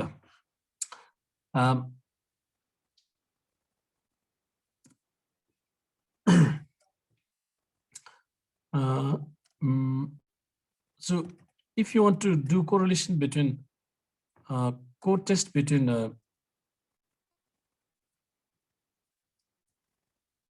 if you want to do core test between all the data inside iris, you can also do that by just typing iris.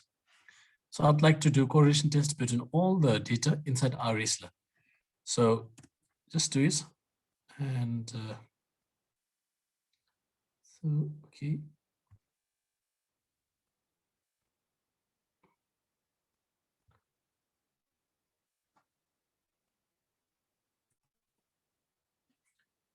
Correlation test. The Y argument is missing. So let me just look at this one.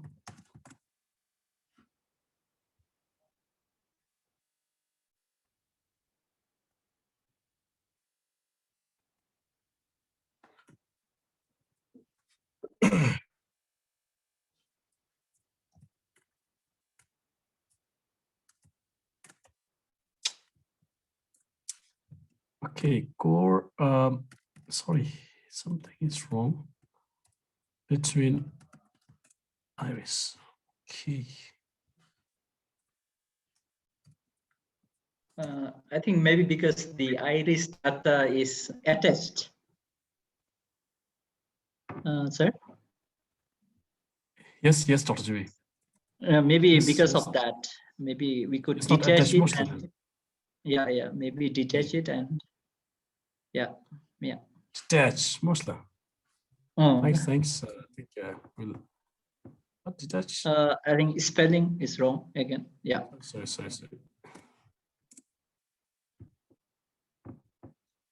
Anyways, Detach is single T.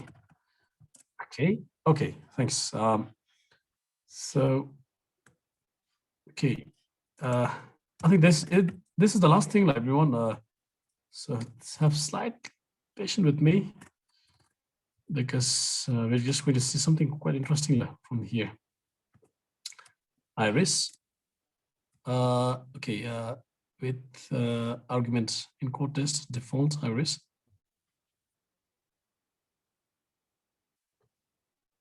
Okay.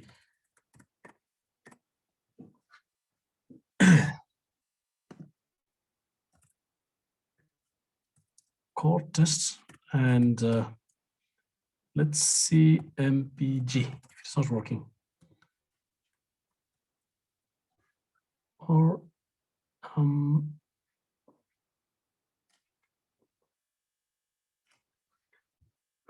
something is wrong, definitely wrong. But the main lesson from here is to is it working in your cases lab? Please check this one lab.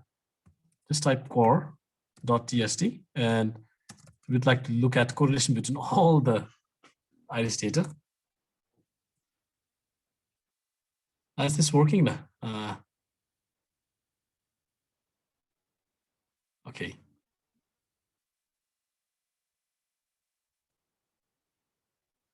Okay, maybe I think there are some issues. I do not know. But anyways, hello, yes. Okay. Anyways, the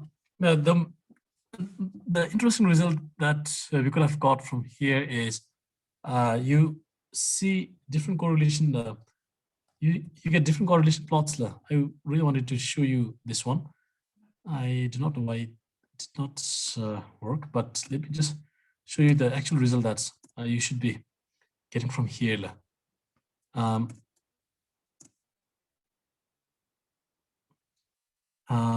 Okay, let me just share my this screen. Sorry, not the screen, but this screen.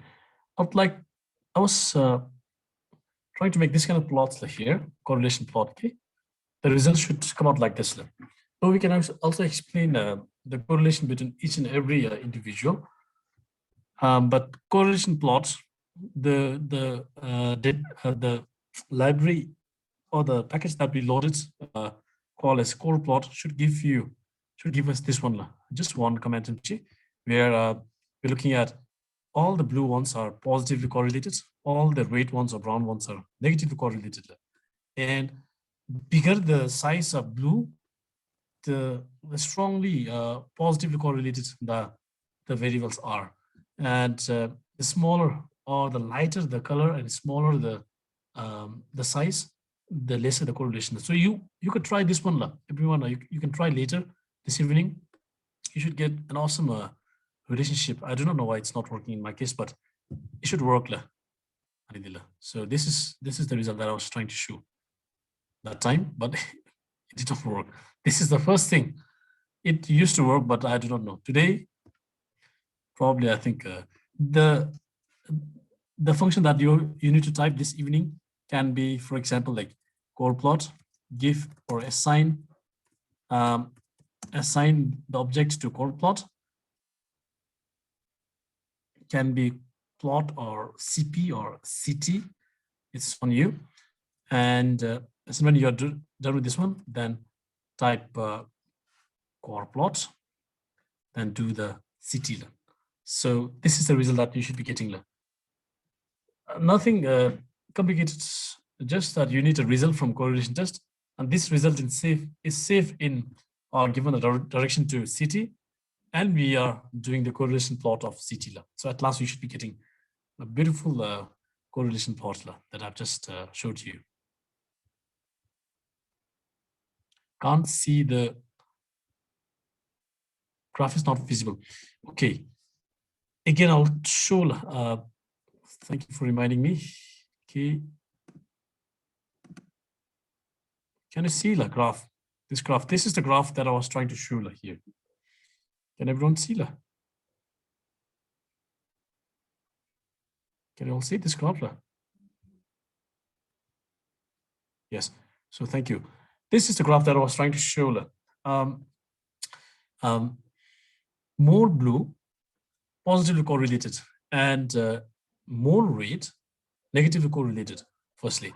Secondly, the bigger the size of these ones, the stronger the correlation. If it is red, if it is like large blue, then strong correlation, positive correlation. If it is large rates, then strong negative correlation. For example, in my case, diversity and diversity, obviously they are same data, so strong positive correlation, 1-to-1, 100%. Diversity in elevation,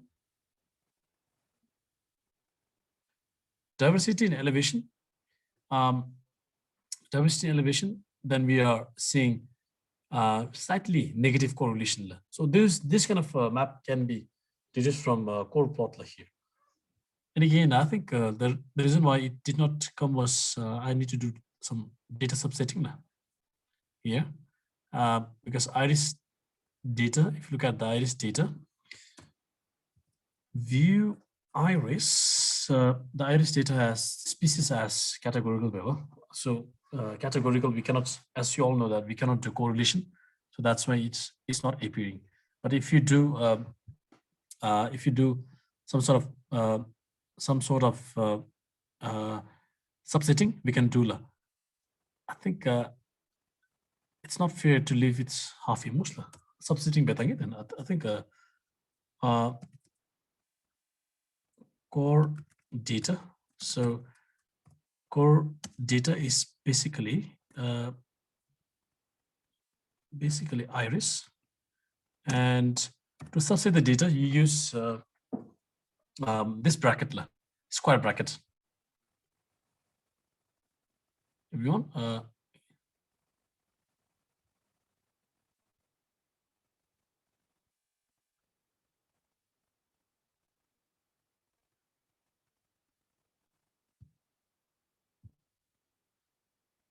okay, let's subset the data. Looks like iris has 4 numerical data and 1 categorical data. So that categorical data is not letting us to have a correlation test. So let's try to subset data mostly. To subset data, subsetting data means now I need a data called as core data, which has only 4 variables starting from sepal length to petal length, and it has no categorical variable species. So what I will do is I will put comma, meaning that I need in this core data all the rows, all the X, all the rows, but I do not need number 5. So this is what easy data subsetting. So the meaning of this one is I need all the rows here, but I do not need 5th column. So that's it.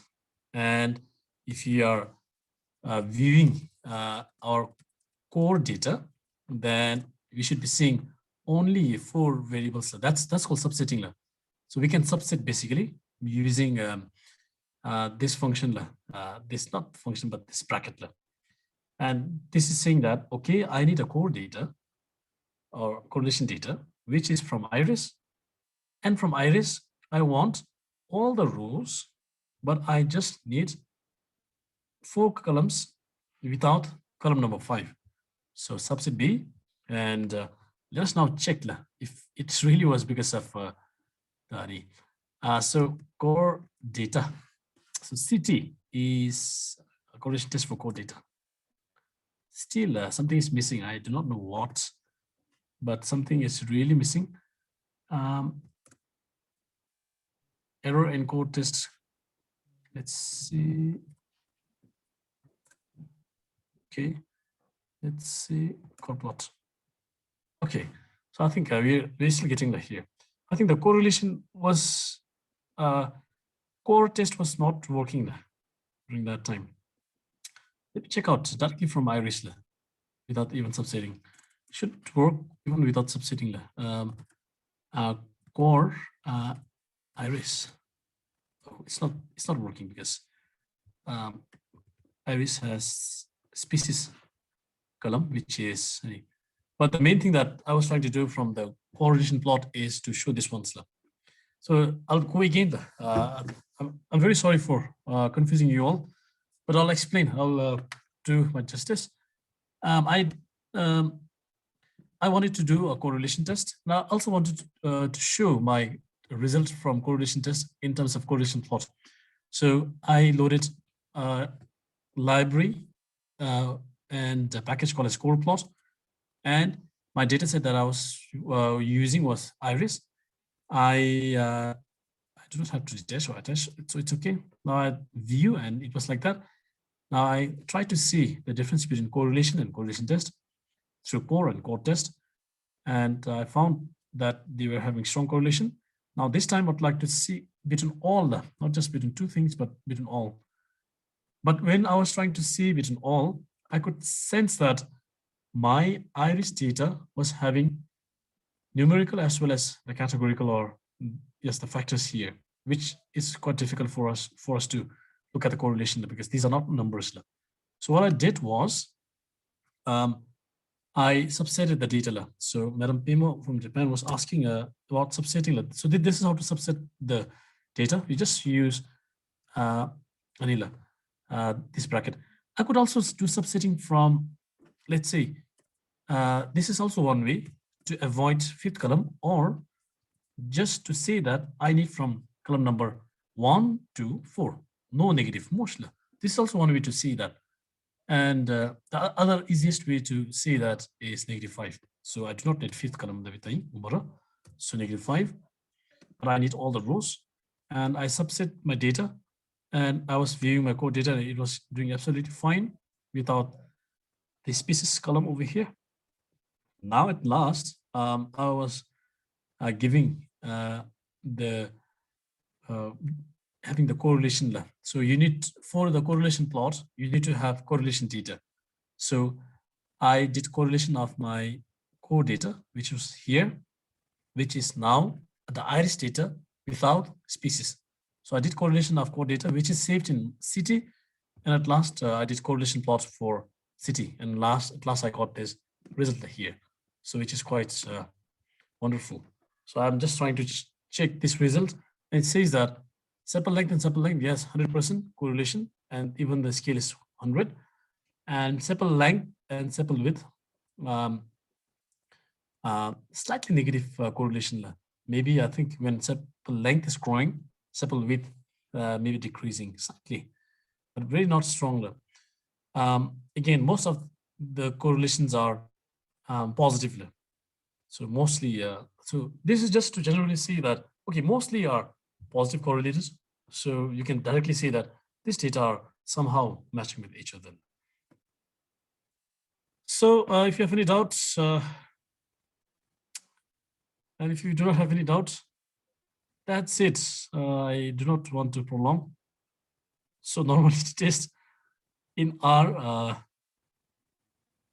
yes, we have to test. You have to do the normality test is very easy. We can use Shapiro test, for example. If you want to see whether the sepal length is normal or not normal, Shapiro test is one of the normality tests, as you know, and you can just enter it, and it's saying that the p-value is less than 0.05. So this is not normal. Sepal length data is not normal, so you go with non-parametric data analysis. So you can use Shapiro test directly. So that's it.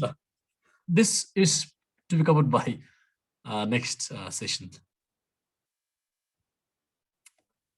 Okay, I hope you learned something else, but I'll be sharing all the codes with you all right after this one. I'll save it, and you can get this code. And the good thing about using this kind of like standard code is you do not need to every time type. You just need to replace this iris data or MPG with your own data and try to replace other variables. But the main thing is that you need to know what we did there. For example, COR is what, why, musla, those kind of things. So basically, R is very friendly, very user friendly, and this codes will remain with you for ever. That's it. If they have no doubt, back to you, Dr. Chibi.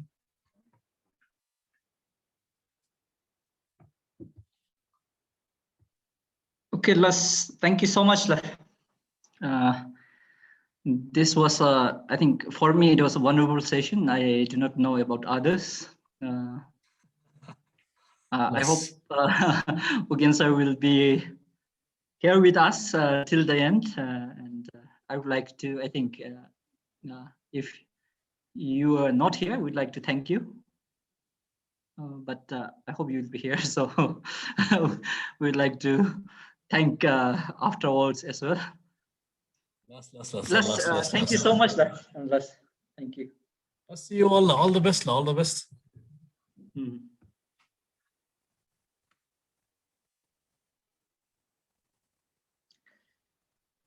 Les. Okay, Dr. Jimmy, back to you. Les, thank you. Thank you. Sharing. Okay.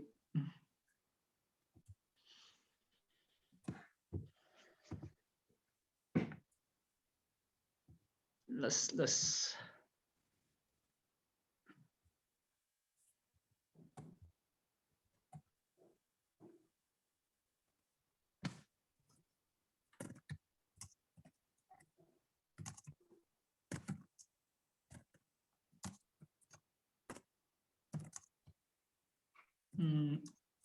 Okay. Les, I hope everyone can see. Can you see, La?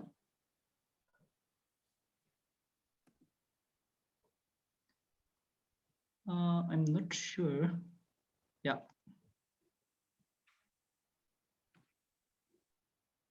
I hope everyone can see. Okay, Les. Okay. Doctor, how about giving them some break, doctor? Oh, yeah. We'd like to continue. Maybe, for maybe 5 to 10 minutes. Virtual team, doctor. Oh, yeah, virtual tea. I do not have a virtual tea, but maybe I would like to have a hot water.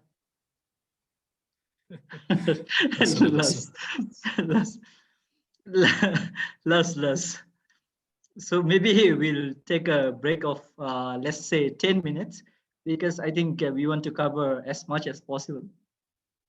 Yeah.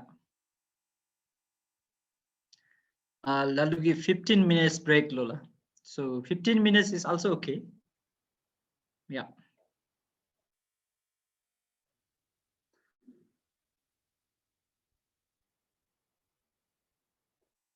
Sure.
So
I think we'll start.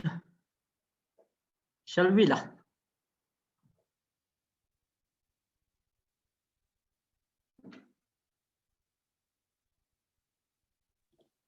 Yeah, Doctor, I think we will start. Maybe Yeah. it's already 15:20, so maybe participants Yeah, would like to yeah. go home, so we will close maybe by 4:30. Yeah. Okay. Okay, so maybe we'll just start with because Excel files are ubiquitous. I think it is everywhere. I think we'll just cover this reading data from. I hope people can see. So reading data from Excel files. So just for sake of covering everything. So you can do this install.packages. And we will install a package known as read Excel. So you could install this package, and I'll just show you how to read the Excel file. So here you say library. We are going to load this read Excel package. Because I have already installed, I'm not going to install this one. And I have this read Excel here. And I'll load this read Excel file. And I'm going to shift command this because I'm not going to run it. And what you're going to do here is assign your data, maybe this, because Ugen was using this my data. So maybe assign this to my data and read that underscore, you have this Excel file. So just give the path. You should just give the path here. Okay. I'm not going to read any data, but I just want to let you know that this can be done.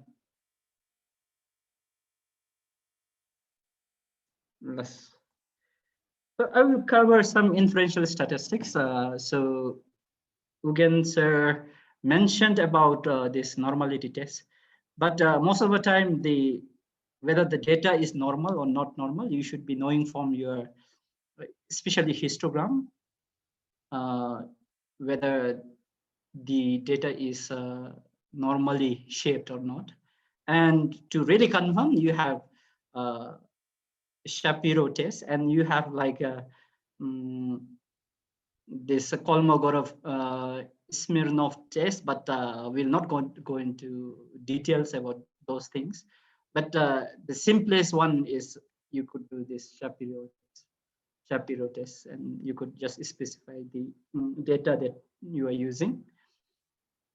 So we will also not do this. I'm just showing you for the sake of completeness. We'll not do this.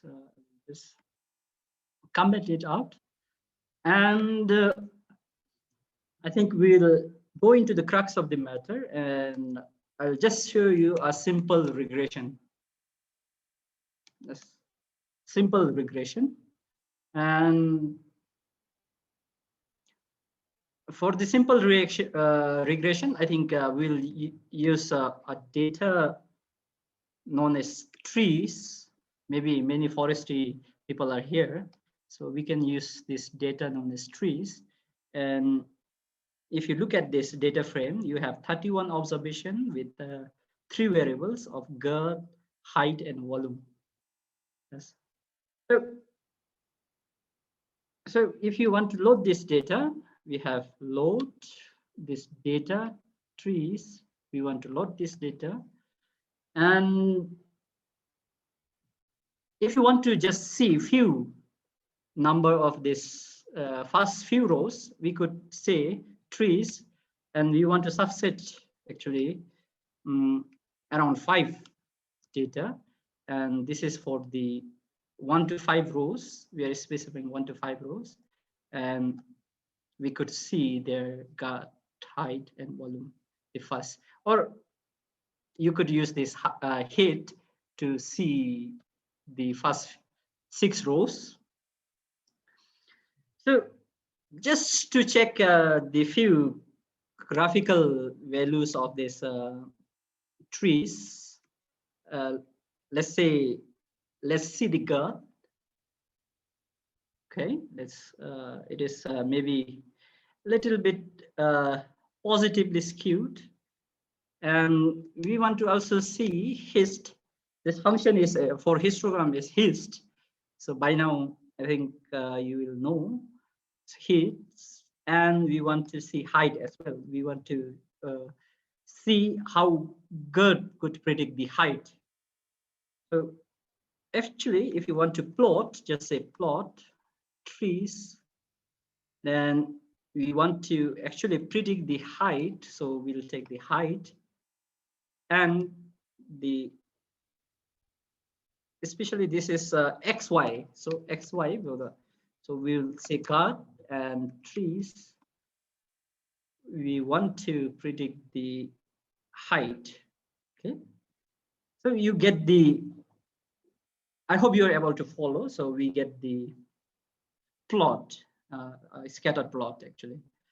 And what you will do is next, I think if you have to draw a line, I think it is fairly,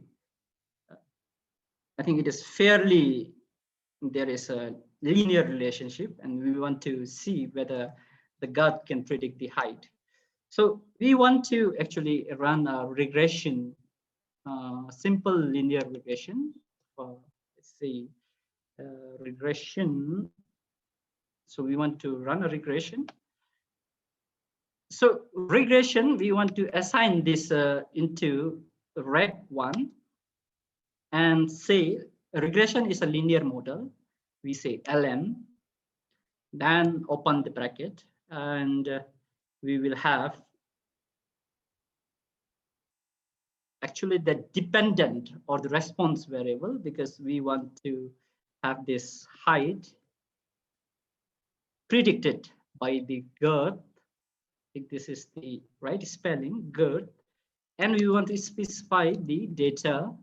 Data is equal to trees. Okay. So I'll run it and nothing happens. And we could see here that there is reg 1. And you could just do this. I would copy paste, and if you run just this one, you could see the intercept and the slope.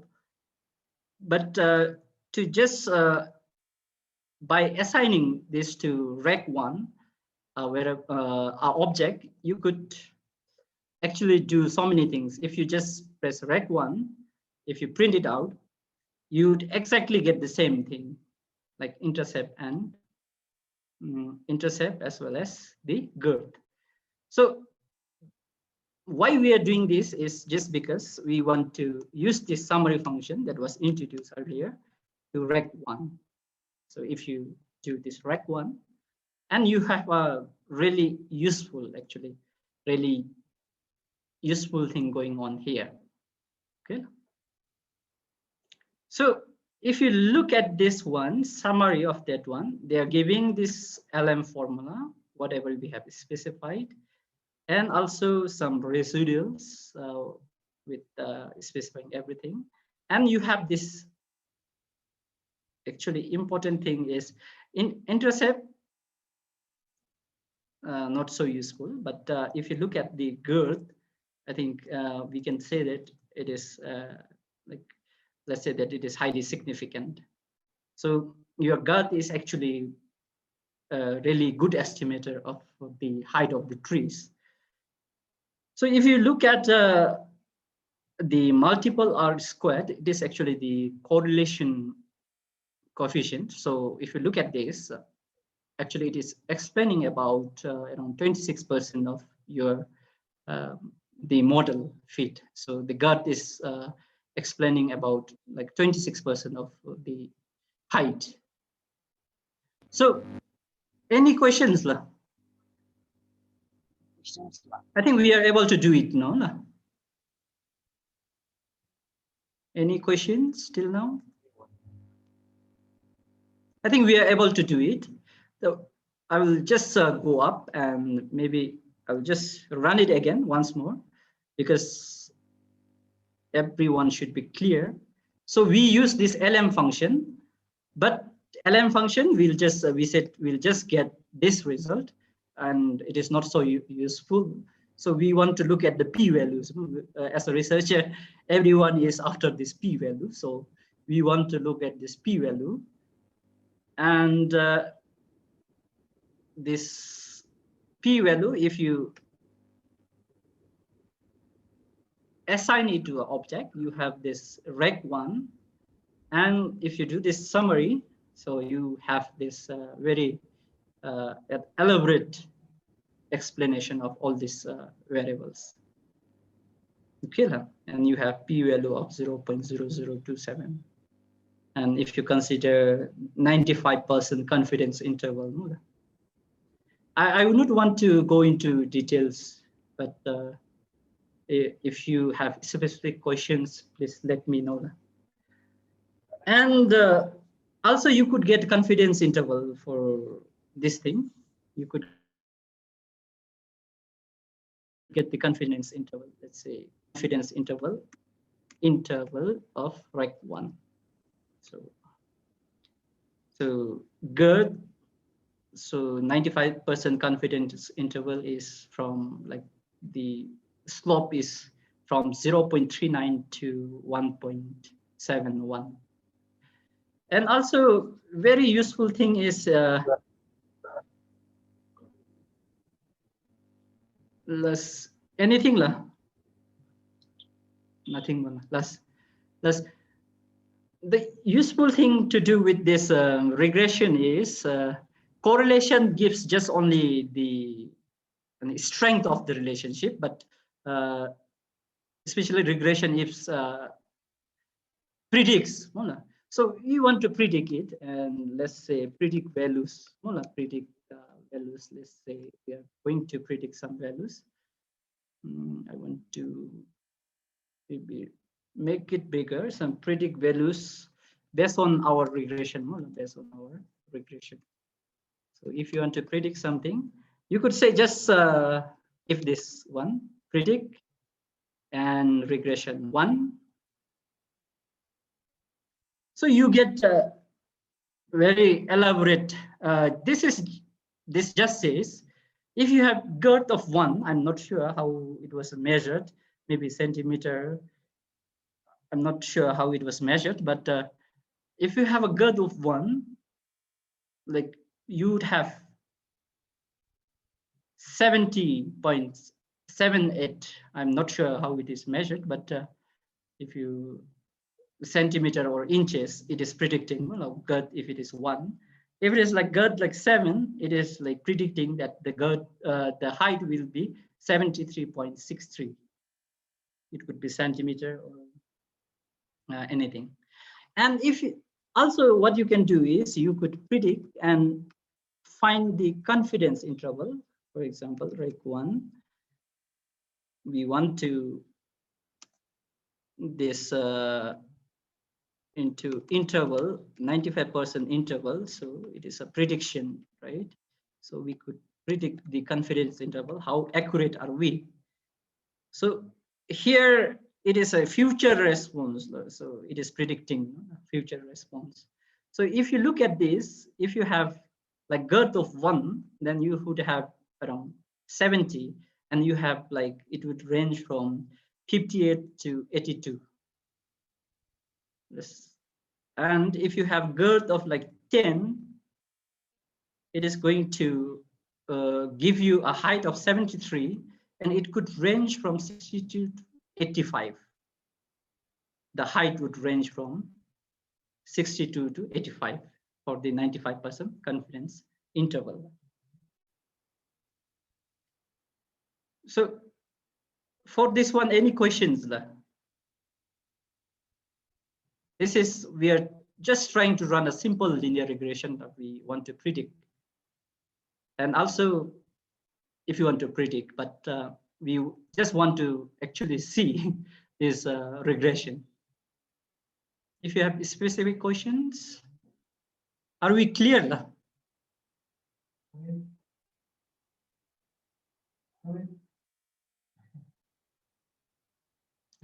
What is that? How do we assign lag values? I'm not sure what do we mean by these lag values. Lag values? I'm not sure what you mean by lag values. Please specify. I'm not sure what is that. But you could also do a normality diagnostic by just saying plot and regression 1, and it would give you many plots. So plot rec 1, if you do.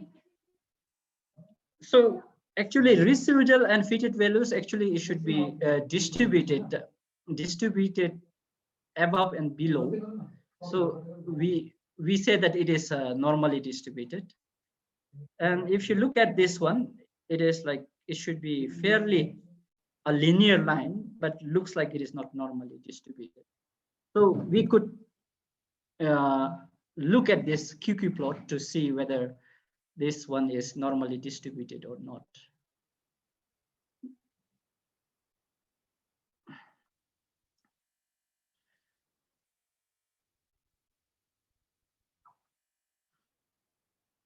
I think for the logistic regression, I will just give you this function.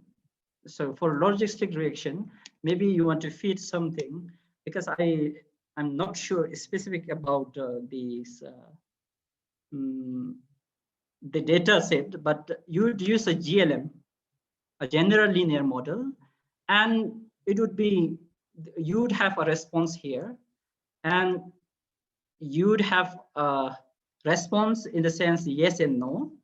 You would have a response yes and no, and you would have response and your actual predictor variables, let's say maybe predict, and you would have a data. But so data would be, I'm not sure, let's say some data, MPG data, let's say, and family. So you have to, sorry, we have to specify the family. Actually, family is actually binomial, right? Binomial. So I will just give you this specific function to run on your own. And this is a binomial function. So you have a two response. So family, you have to specify as binomial. I think that answers your question. So logistic regression, it is a general linear model, and general linear model you could run for the simple regression, but there is we will specify as Gaussian model. We could use that as well, but if we have to run logistic regression, I think we will have to have another set of I think similar kind of data analysis workshop. So today we will not cover, we'll have to get into details. So today we'll not cover on this one, but basically how you can run is the previous, you could run like this. So I will just comment this out, because you could, if you really want to run a logistic regression, you could have this. So family is binomial, and bracket. Okay, you could run this. So I'm not going to save this, but okay, no questions. So if there is no more question, I would like to go into the next one. We want to cover, we want to compare the means, actually compare the means with t-test. Let's say we want to compare the means with t-test. Okay, so we want to use a data known as sleep. So we will question mark and look at what is that data.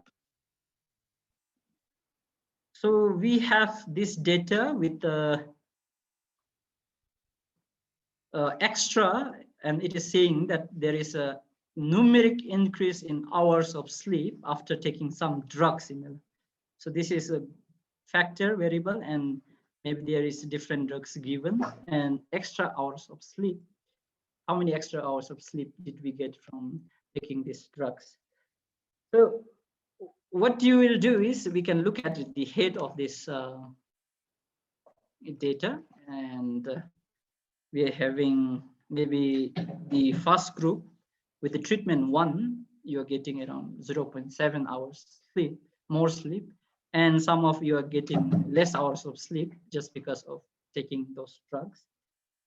And because this data is so huge, we will just assign this and subset.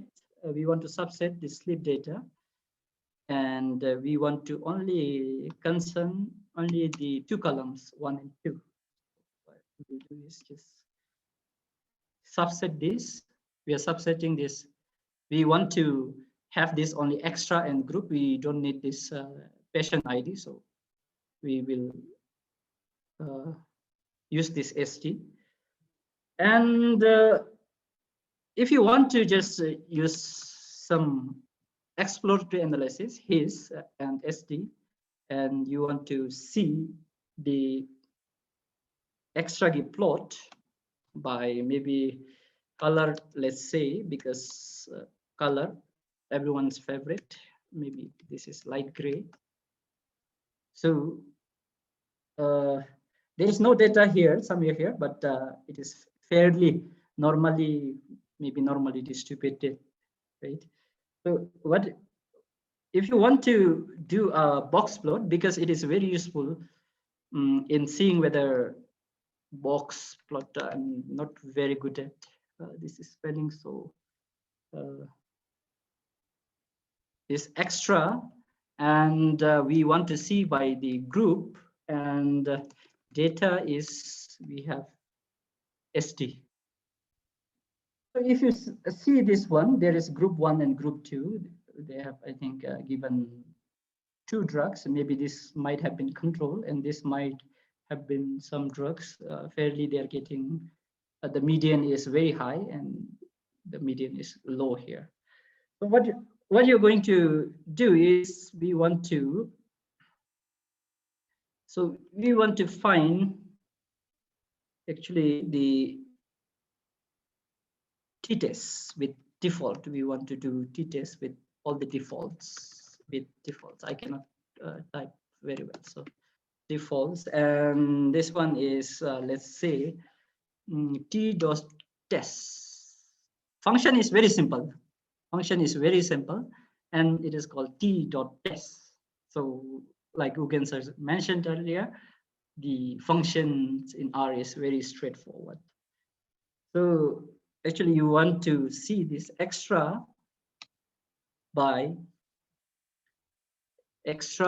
group, right? So you want to see whether their means are very different, and data we have equal to data equal to, we have SD.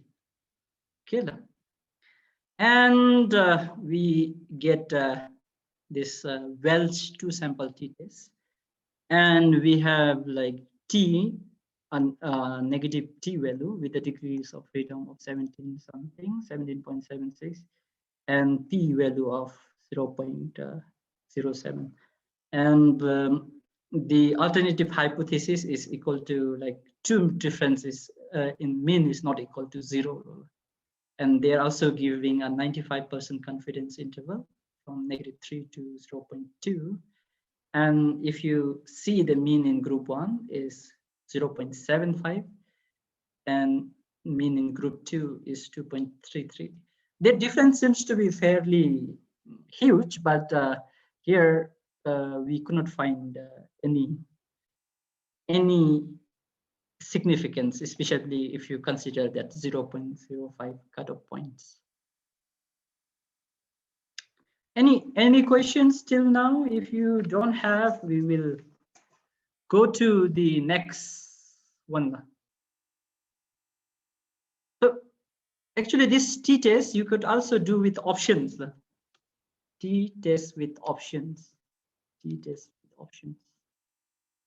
Okay.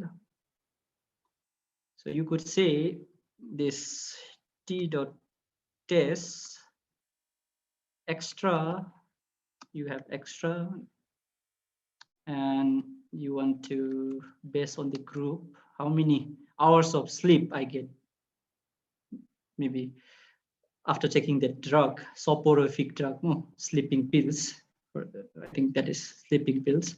Data is SD, and if you consider, so alternative is we want to do just one tail test, and let's say it is lesser. Let's say that your alternative is like after taking that drug, you're getting lesser sleep. Maybe that must be 2. And you specify the confidence interval. Let's say confidence level is 0.80.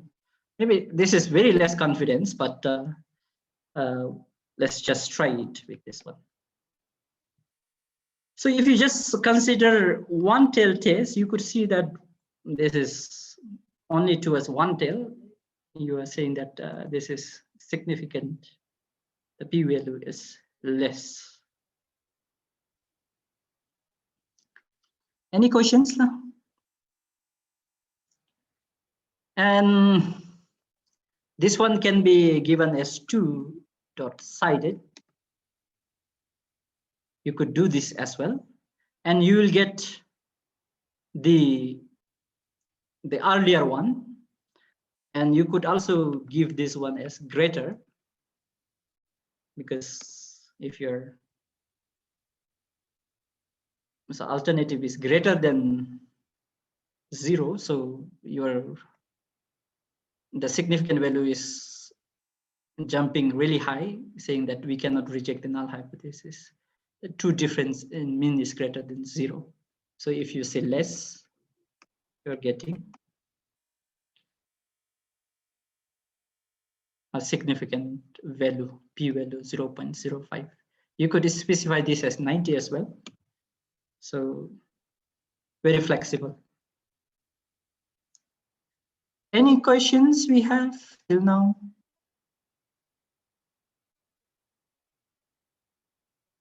Can you follow lah?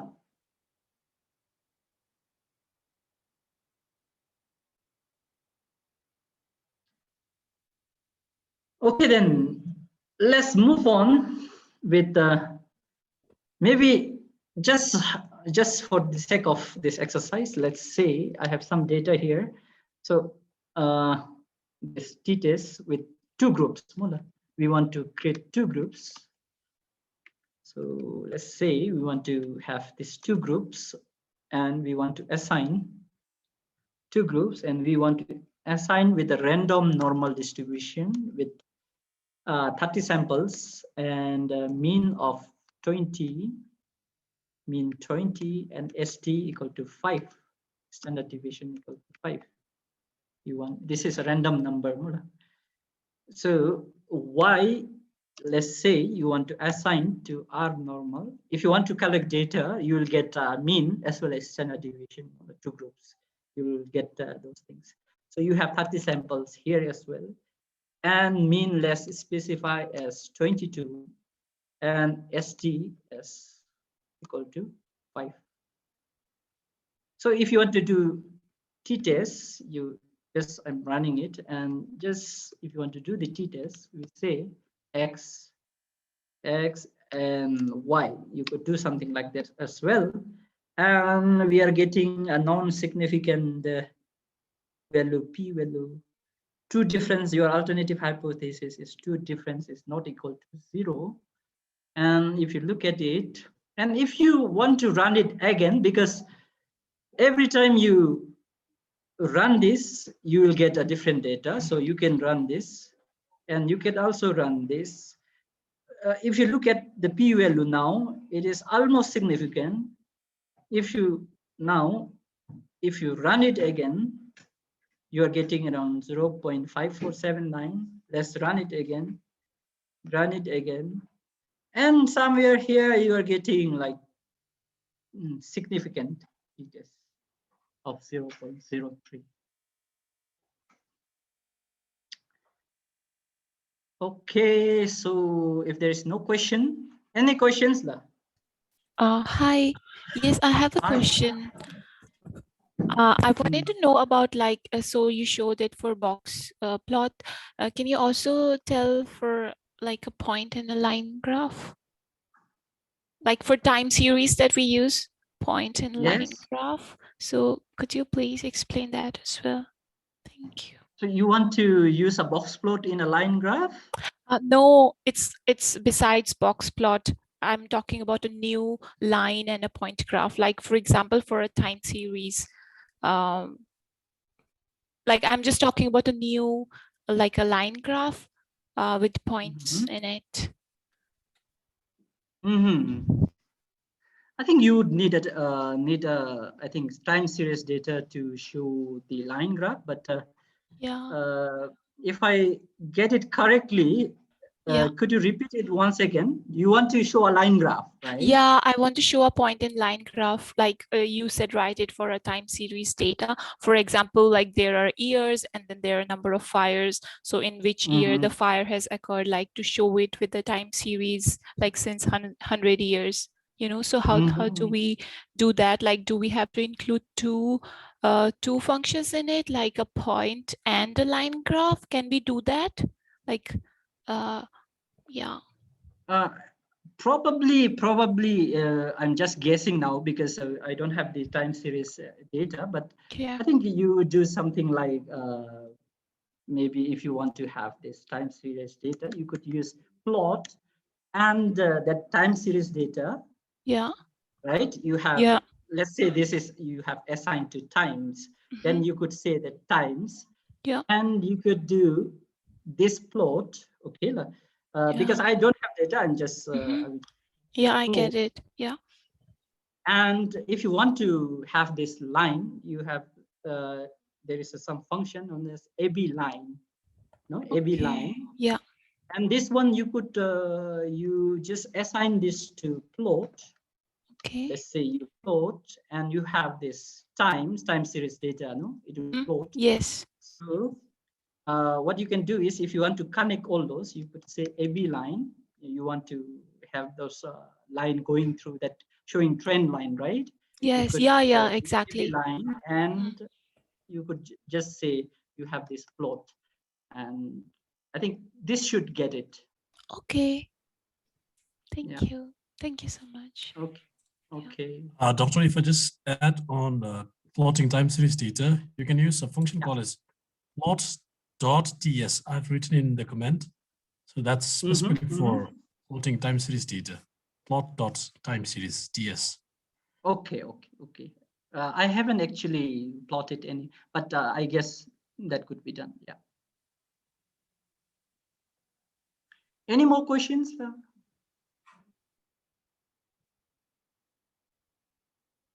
Okay, then moving on. So next, let's do, because we have two sample t-tests, then we would like to have paired t-test for before and after, right? Paired t-test for before and after measurement on, let's say, measurement on the same subject, Okay, paired t-test. So we will just create a random data.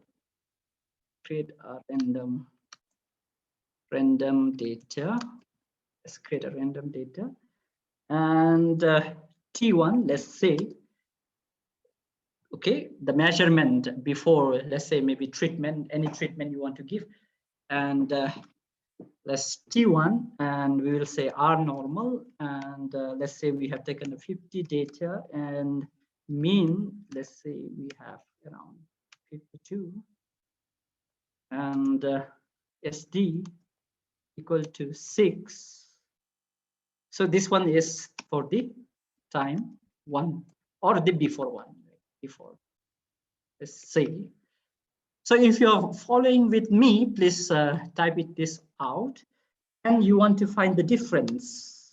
Actually, time 1 and time 2, the most important part is the difference before and after. So we want to find the difference, and let also generate this difference for 50 individuals. And let's say for that difference, let's say that we are getting a mean of 6, and SD, because maybe there is lots of variation, let's say it is 12. So T2, let's say the time 2 before and after time 2, because you want to have this T1 plus that T1 plus that mean, okay? So actually not 6, but difference, this difference, okay? Diff not found. I want to run it again, this one, and T2, T1 plus diff. Diff not found. Oh, there is mistake in our norm. Okay, there was mistake. Now I run it again.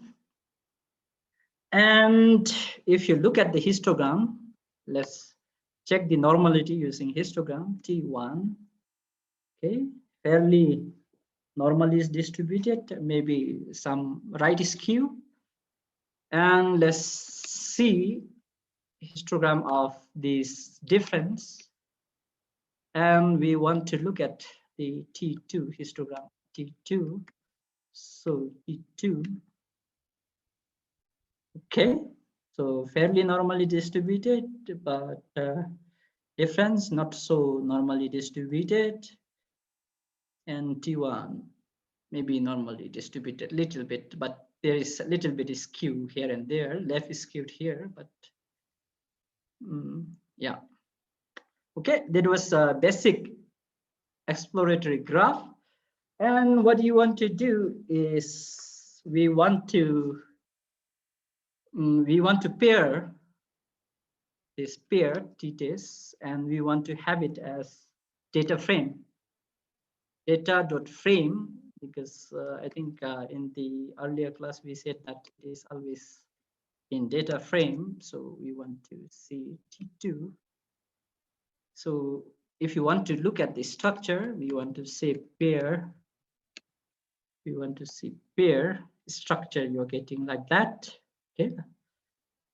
And now if you want to do the pair t-test, so now coming to pair t-test, you could say pair t-test. We want to do with pair t-test with defaults. Okay, first one, t.test, same function.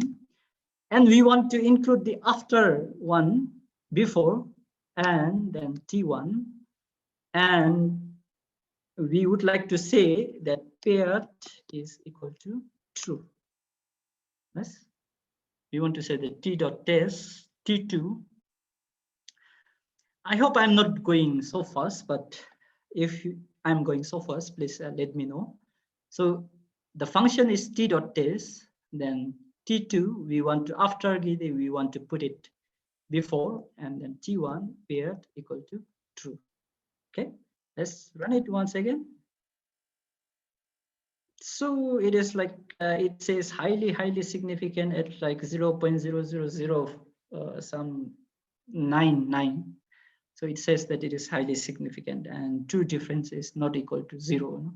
So after and before it is like highly significant. So I'll just, before taking any questions, I'll just run this pair t-test with options again. Pair t-test with options. Any questions? So again, t.test, we want to do a t.test, and we want to have this T2 first, then T1 second, and we want to do paired equal to true. So in R, these logicals are, you can write T as well, but most you cannot write TRUE. It will not work. So you have to write TRUE, true, then paired, then mu. You want to specify the difference is maybe 6. We have specified 6 as the difference. So we want to see whether it is really different from that difference of 6. An alternative, we specify, let's say greater, okay, greater, and we want to set a confidence level of well, let's say 0.95, because most of the time this will be the confidence interval we are using. So if you see at the t value, it is 1.50, and degrees of freedom is 49, and p value is 0.06. So about to be significant, but not really. And so 2 difference in mean is greater than 6. So confidence interval is given here, and mean differences is, because it is a randomly generated number, so it is giving the mean differences around 9. Okay, any questions? Any questions we have? Let me look at the chat box. Any questions?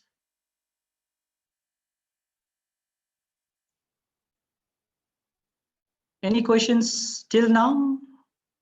I hope you were able to follow along.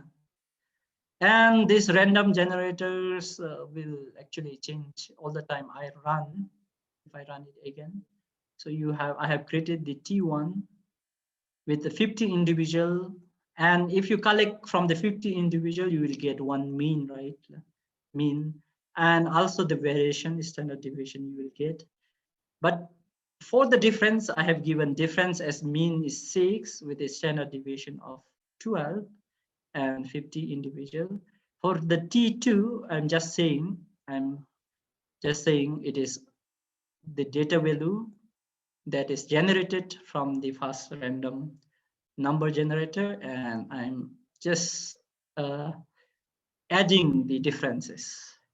We have looked into this histogram, and we want to have this in a data frame so that we can work on it and we can do the pair t-test. So structure pair, we looked at it, and we also did this pair t-test with the default option, and we also did a t-test with some options. Okay, pair test 2 and mu we have specified as 6. It can be 0 as well. So it would give the same. If mu is 0, it would give as same as the earlier one. Okay, any questions till now? Is it clear? Is it clear? Yes, if we are generating randomly, so your data and my data will be completely different. If I run it again, this one I'll get another different data set. So if I just run this whole thing again, I will get a very different data. So if you have random, meaning like it will generate different data for everyone, different.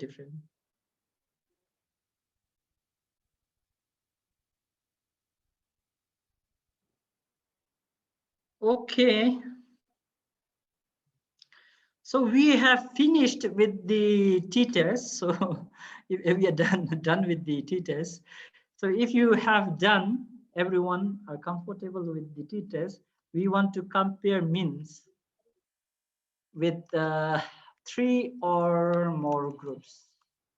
So usually in statistical terms, that is Mr. ANOVA. I'm not sure, we could call Mr. ANOVA, but it is called analysis of variance. Analysis of variance. I think most of you will be familiar with this analysis of variance. Yeah, it looks at the variance, but actually we are comparing mean.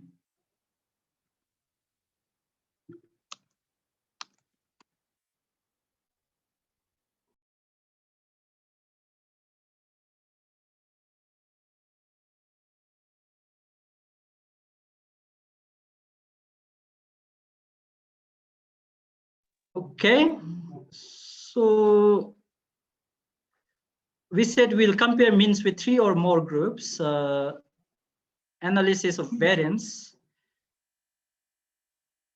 Now, here also we will try to generate a random number, random group. So let's say X1, we want to generate.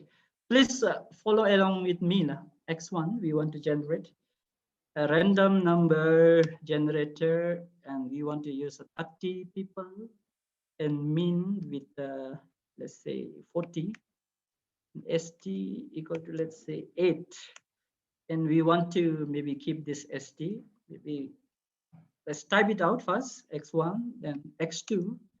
We want to generate another random number, and we have 30 individual with mean, let's say greater, we will put something greater, 41, and ST we keep variance to be equal, standard deviation to be equal. I'm using those terms as equal, but variance and standard deviation are quite different. So let's X3, we say R norm. We want to have 30 individuals with mean of, let's say 45, and ST equal to 8, and we want to have X4, 4 groups, 3 or more groups. So we want to generate R norm of 30, and we want to have the mean of 45 again here, and ST of 8. Okay lah. So just if you have done with this one, we just want to run this. If you run, you will get the different answer, but and if you really use the formula, you might get F of because degrees of freedom will be 3 because we have 4 groups, and sample minus the 4 group, you have 116 for error. And you might, if you use really the formula and calculate, you might get this way, equal to 3.24, and P equal to 0.05. So this is maybe you would get something like that, but 0 to 5. But because this is random generator, so probably we will not get this, but let's try. Okay. So we want to do a box plot of everything. Box plot X1, X2, X3. These are separate variables, so we could just mention everything here, and you get the box plot with the. So mean should be quite high, but we are not getting that. So maybe if you run again once more, again, every time you are running this one, you are getting some different data. So probably this would be right. I'll keep it here. So you are, let's say you have this X data frame. We have 4 groups, and you want to have this in data frame. So we will say data frame. And you have this C bind. You want to bind by column. And also there is R bind, but for this one, because we want to have them in column wise, so we say C bind, and C bind, this is a function, and we say X1, X2, X3, and X4. So X data frame. So run this one. And if you want to do a summary of this XDF, let's do XDF summary. And we have like mean, median, and mean is 40. Somewhere here is 41. Here a little bit lower. We have said 45, but here also we said 45, but random number generator has given us little bit higher mean and median, so no problem. And after this, what you will do is actually this data, your data frame, you want to stack. I will give it as maybe stack data, stack function. So I will just say sx, and I say stack. It is going to stack this data as this will come as index or groups, and it will the values will be coming as values. So stack, and I say xdf. And if you want to view this data sx, let's look at this data. Here you can see that it is like index or groups, and you have these values. Till now, any questions? I hope you are able to follow along with me. Any questions?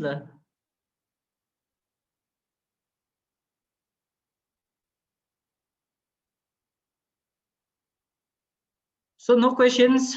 Let's proceed then. So now crux of this ANOVA test. So let's do ANOVA test. So what you will do is ANOVA, you want to do this ANOVA, and let's say ANOVA 1. Let's say we are assigning this to ANOVA 1, and you will get this as AOV. Analysis of variance function is AOV, and open the bracket, and you have actually, we said that this dependent variable is values, and depending on it is, we want to see whether this is explained by these different groups. So let's say values, and this is a tilde sign, and you have also values tilde sign, and another was in, and data equal to data is xx. So if you have run this ANOVA, so if you can just, similar to regression, if you just do this, you will get all those sum of squares and degrees of freedom and residuals, but this is not really useful to us. So what you will do is this summary function is very useful. So summary ANOVA 1.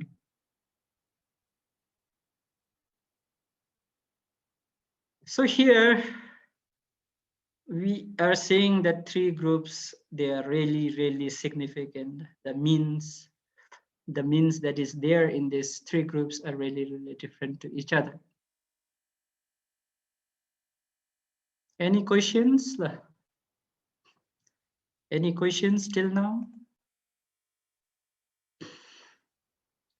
So if there is no question, this ANOVA test will just say that the groups, the hypothesis will be that the null hypothesis would be that the means of all those groups are equal, and the alternative hypothesis would be that at least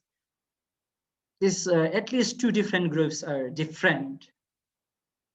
So ANOVA will finish it here, but so there is a term known as post hoc analysis, or we have to do a pairwise comparison.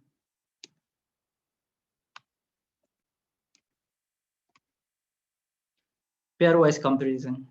So usually I use the Tukey HSD from the statistician John Tukey. So it is called as Tukey. So what you can just do it here is you could say ANOVA 1. So here, if you run this pairwise comparison, Tukey multiple comparison of means with 95% confidence of interval, and they are giving this fit of normal, and it is saying less. I think we have to look at this P adjustment at the last column, and we have, let's say, we have 0. And we can see that some are significant at 0.05 significance level, and I think 2 are significant, X4 and X1. X4 and X1, they are significantly different, and X4 and X2, they are significantly different. So that is how you do ANOVA. But again, there is you could do something like this as well as a LM linear model. You could do as a linear model as well. Let's say fit 1, because we want to fit this linear model, and LM, we want to say values then explained by index or those groups, and data we have XX. And on this we can do, this is a linear model, so on this we can do the ANOVA of fit 1. So the answer will be same. So if you go back and let's see summary of ANOVA, these two should be almost similar. Yeah, it is as same as the function that you have used, AOV, as well as the function you used to have this. We have used this as fit. First construct the linear model, and then what you do is you use this ANOVA function on this linear model, and you get this one. As well as in earlier case, you use the function AOV to construct the model, and you get directly this the significance value. Any questions we have? Chat, no questions? Or we have no participants? I hope you are understanding. I hope this is clear now. Yes, doctor. All of them are there. 78. All of them are there. Okay, I'm quite worried that. Okay lah. So this is done, Mona. I think for today, I think we wanted to cover as much as this. So if there is any more questions, we can fill in. Any more questions?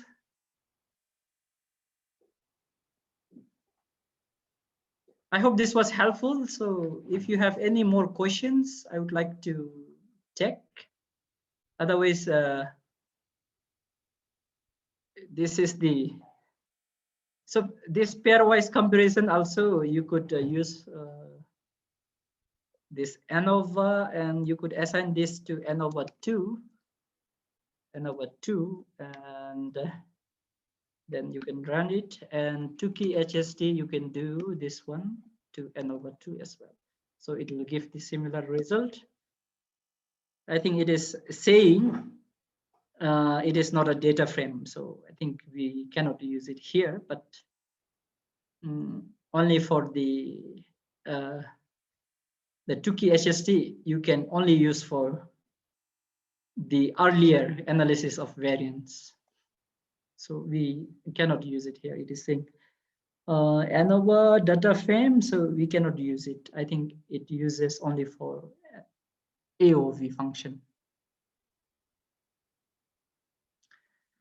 And next, actually, if you want to really get the diagnostics, I think Ggplots, just you can use plot and ANOVA 1. So ANOVA 1, and you would get all this fit. So usually we look at this Ggplot, whether this data, our data is coming from a normal distribution.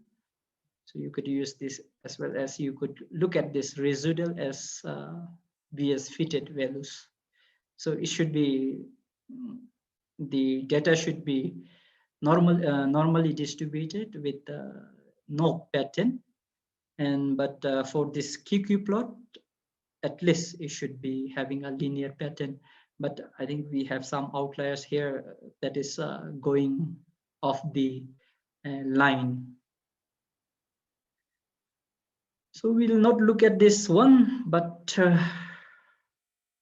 so any questions we would like to fill in for the question. And that fit, we are just giving a name, fit, model fit. This could be my name as well, Jigme. I'm just giving, let's say, okay, this fit is, I'm just giving, because we are fitting a model, that's why I'm giving that name, but otherwise I could just say this is my name, no? So no problem. You could name it anyway. There, it doesn't matter. You are assigning something. If you could show us on non-parametric, so non-parametric. So non-parametric, thank you. Okay. Okay, color of the plot, visually better, maybe plot, let's go up. Plot, I'm not sure, plot color.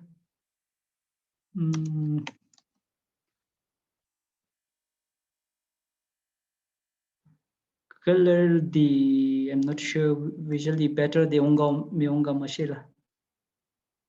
So I don't think this is changing the color, so color red. I hope this will change.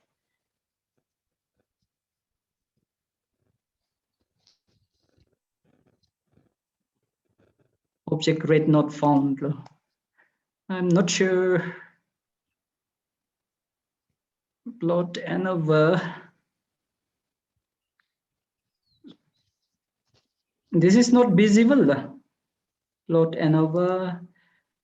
This is just to look at really whether our actually distributions are normal or not. That we don't need it, but this is really to just see whether our data is coming from a normal population or normally distributed population. So question, how to assign letter to significantly different and Tukey. So that one, I think if you have to write Tukey ANOVA, let's run this Tukey ANOVA again. Where is this Tukey ANOVA? I'm not finding this Tukey ANOVA. Let's finish this and let's run this Tukey ANOVA again. Actually, you would look at the significance level, and from above, I think you would have mean from this describe function of this psych package. I'm not sure whether this one is loaded or not, but let's try. Describe, and we have this package called XX. So actually, where is this frequency low? XX. I think describe it will not work here. So if you use library tidyverse, I think we will have to go tidyverse and library tidyverse. Actually, the superscript, you can, for the significant means, you could use superscripts to say that they are different. For example, mean in X1 and X4 is significantly different. So you could assign the superscript as A and B, just to show that they are significantly different. And if these are not different, for example, so let's look at it here. So if this 1 and 2, their mean is not significantly different, just you have to show that these are not significantly different. So superscript you can use is here you could use A and as well as A, but 1 and 4 you could use A and B. So if 1 and 2 is not different, you could use A and A.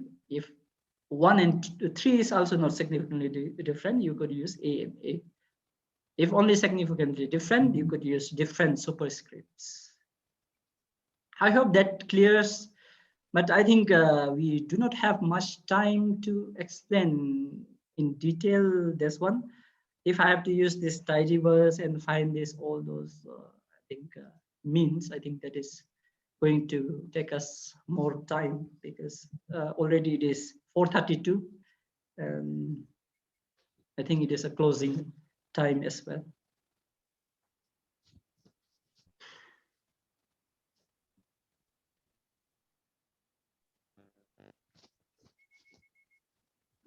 What does difficult for us to grasp lah? So if you want any, the important question is non-parametric test children. So you could use for this one, especially Kruskal test, Kruskal Wallis test, Kruskal test. You could do this, and your values, and it is given as int, and data is sx. So this is non-parametric test. Actually, this is non-parametric test.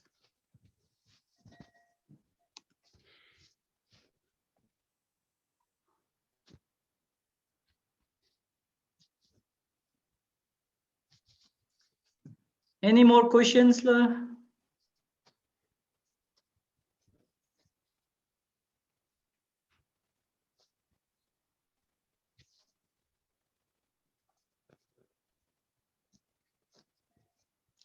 Dr. Jimmy, can you share with us how to determine the number in lesson?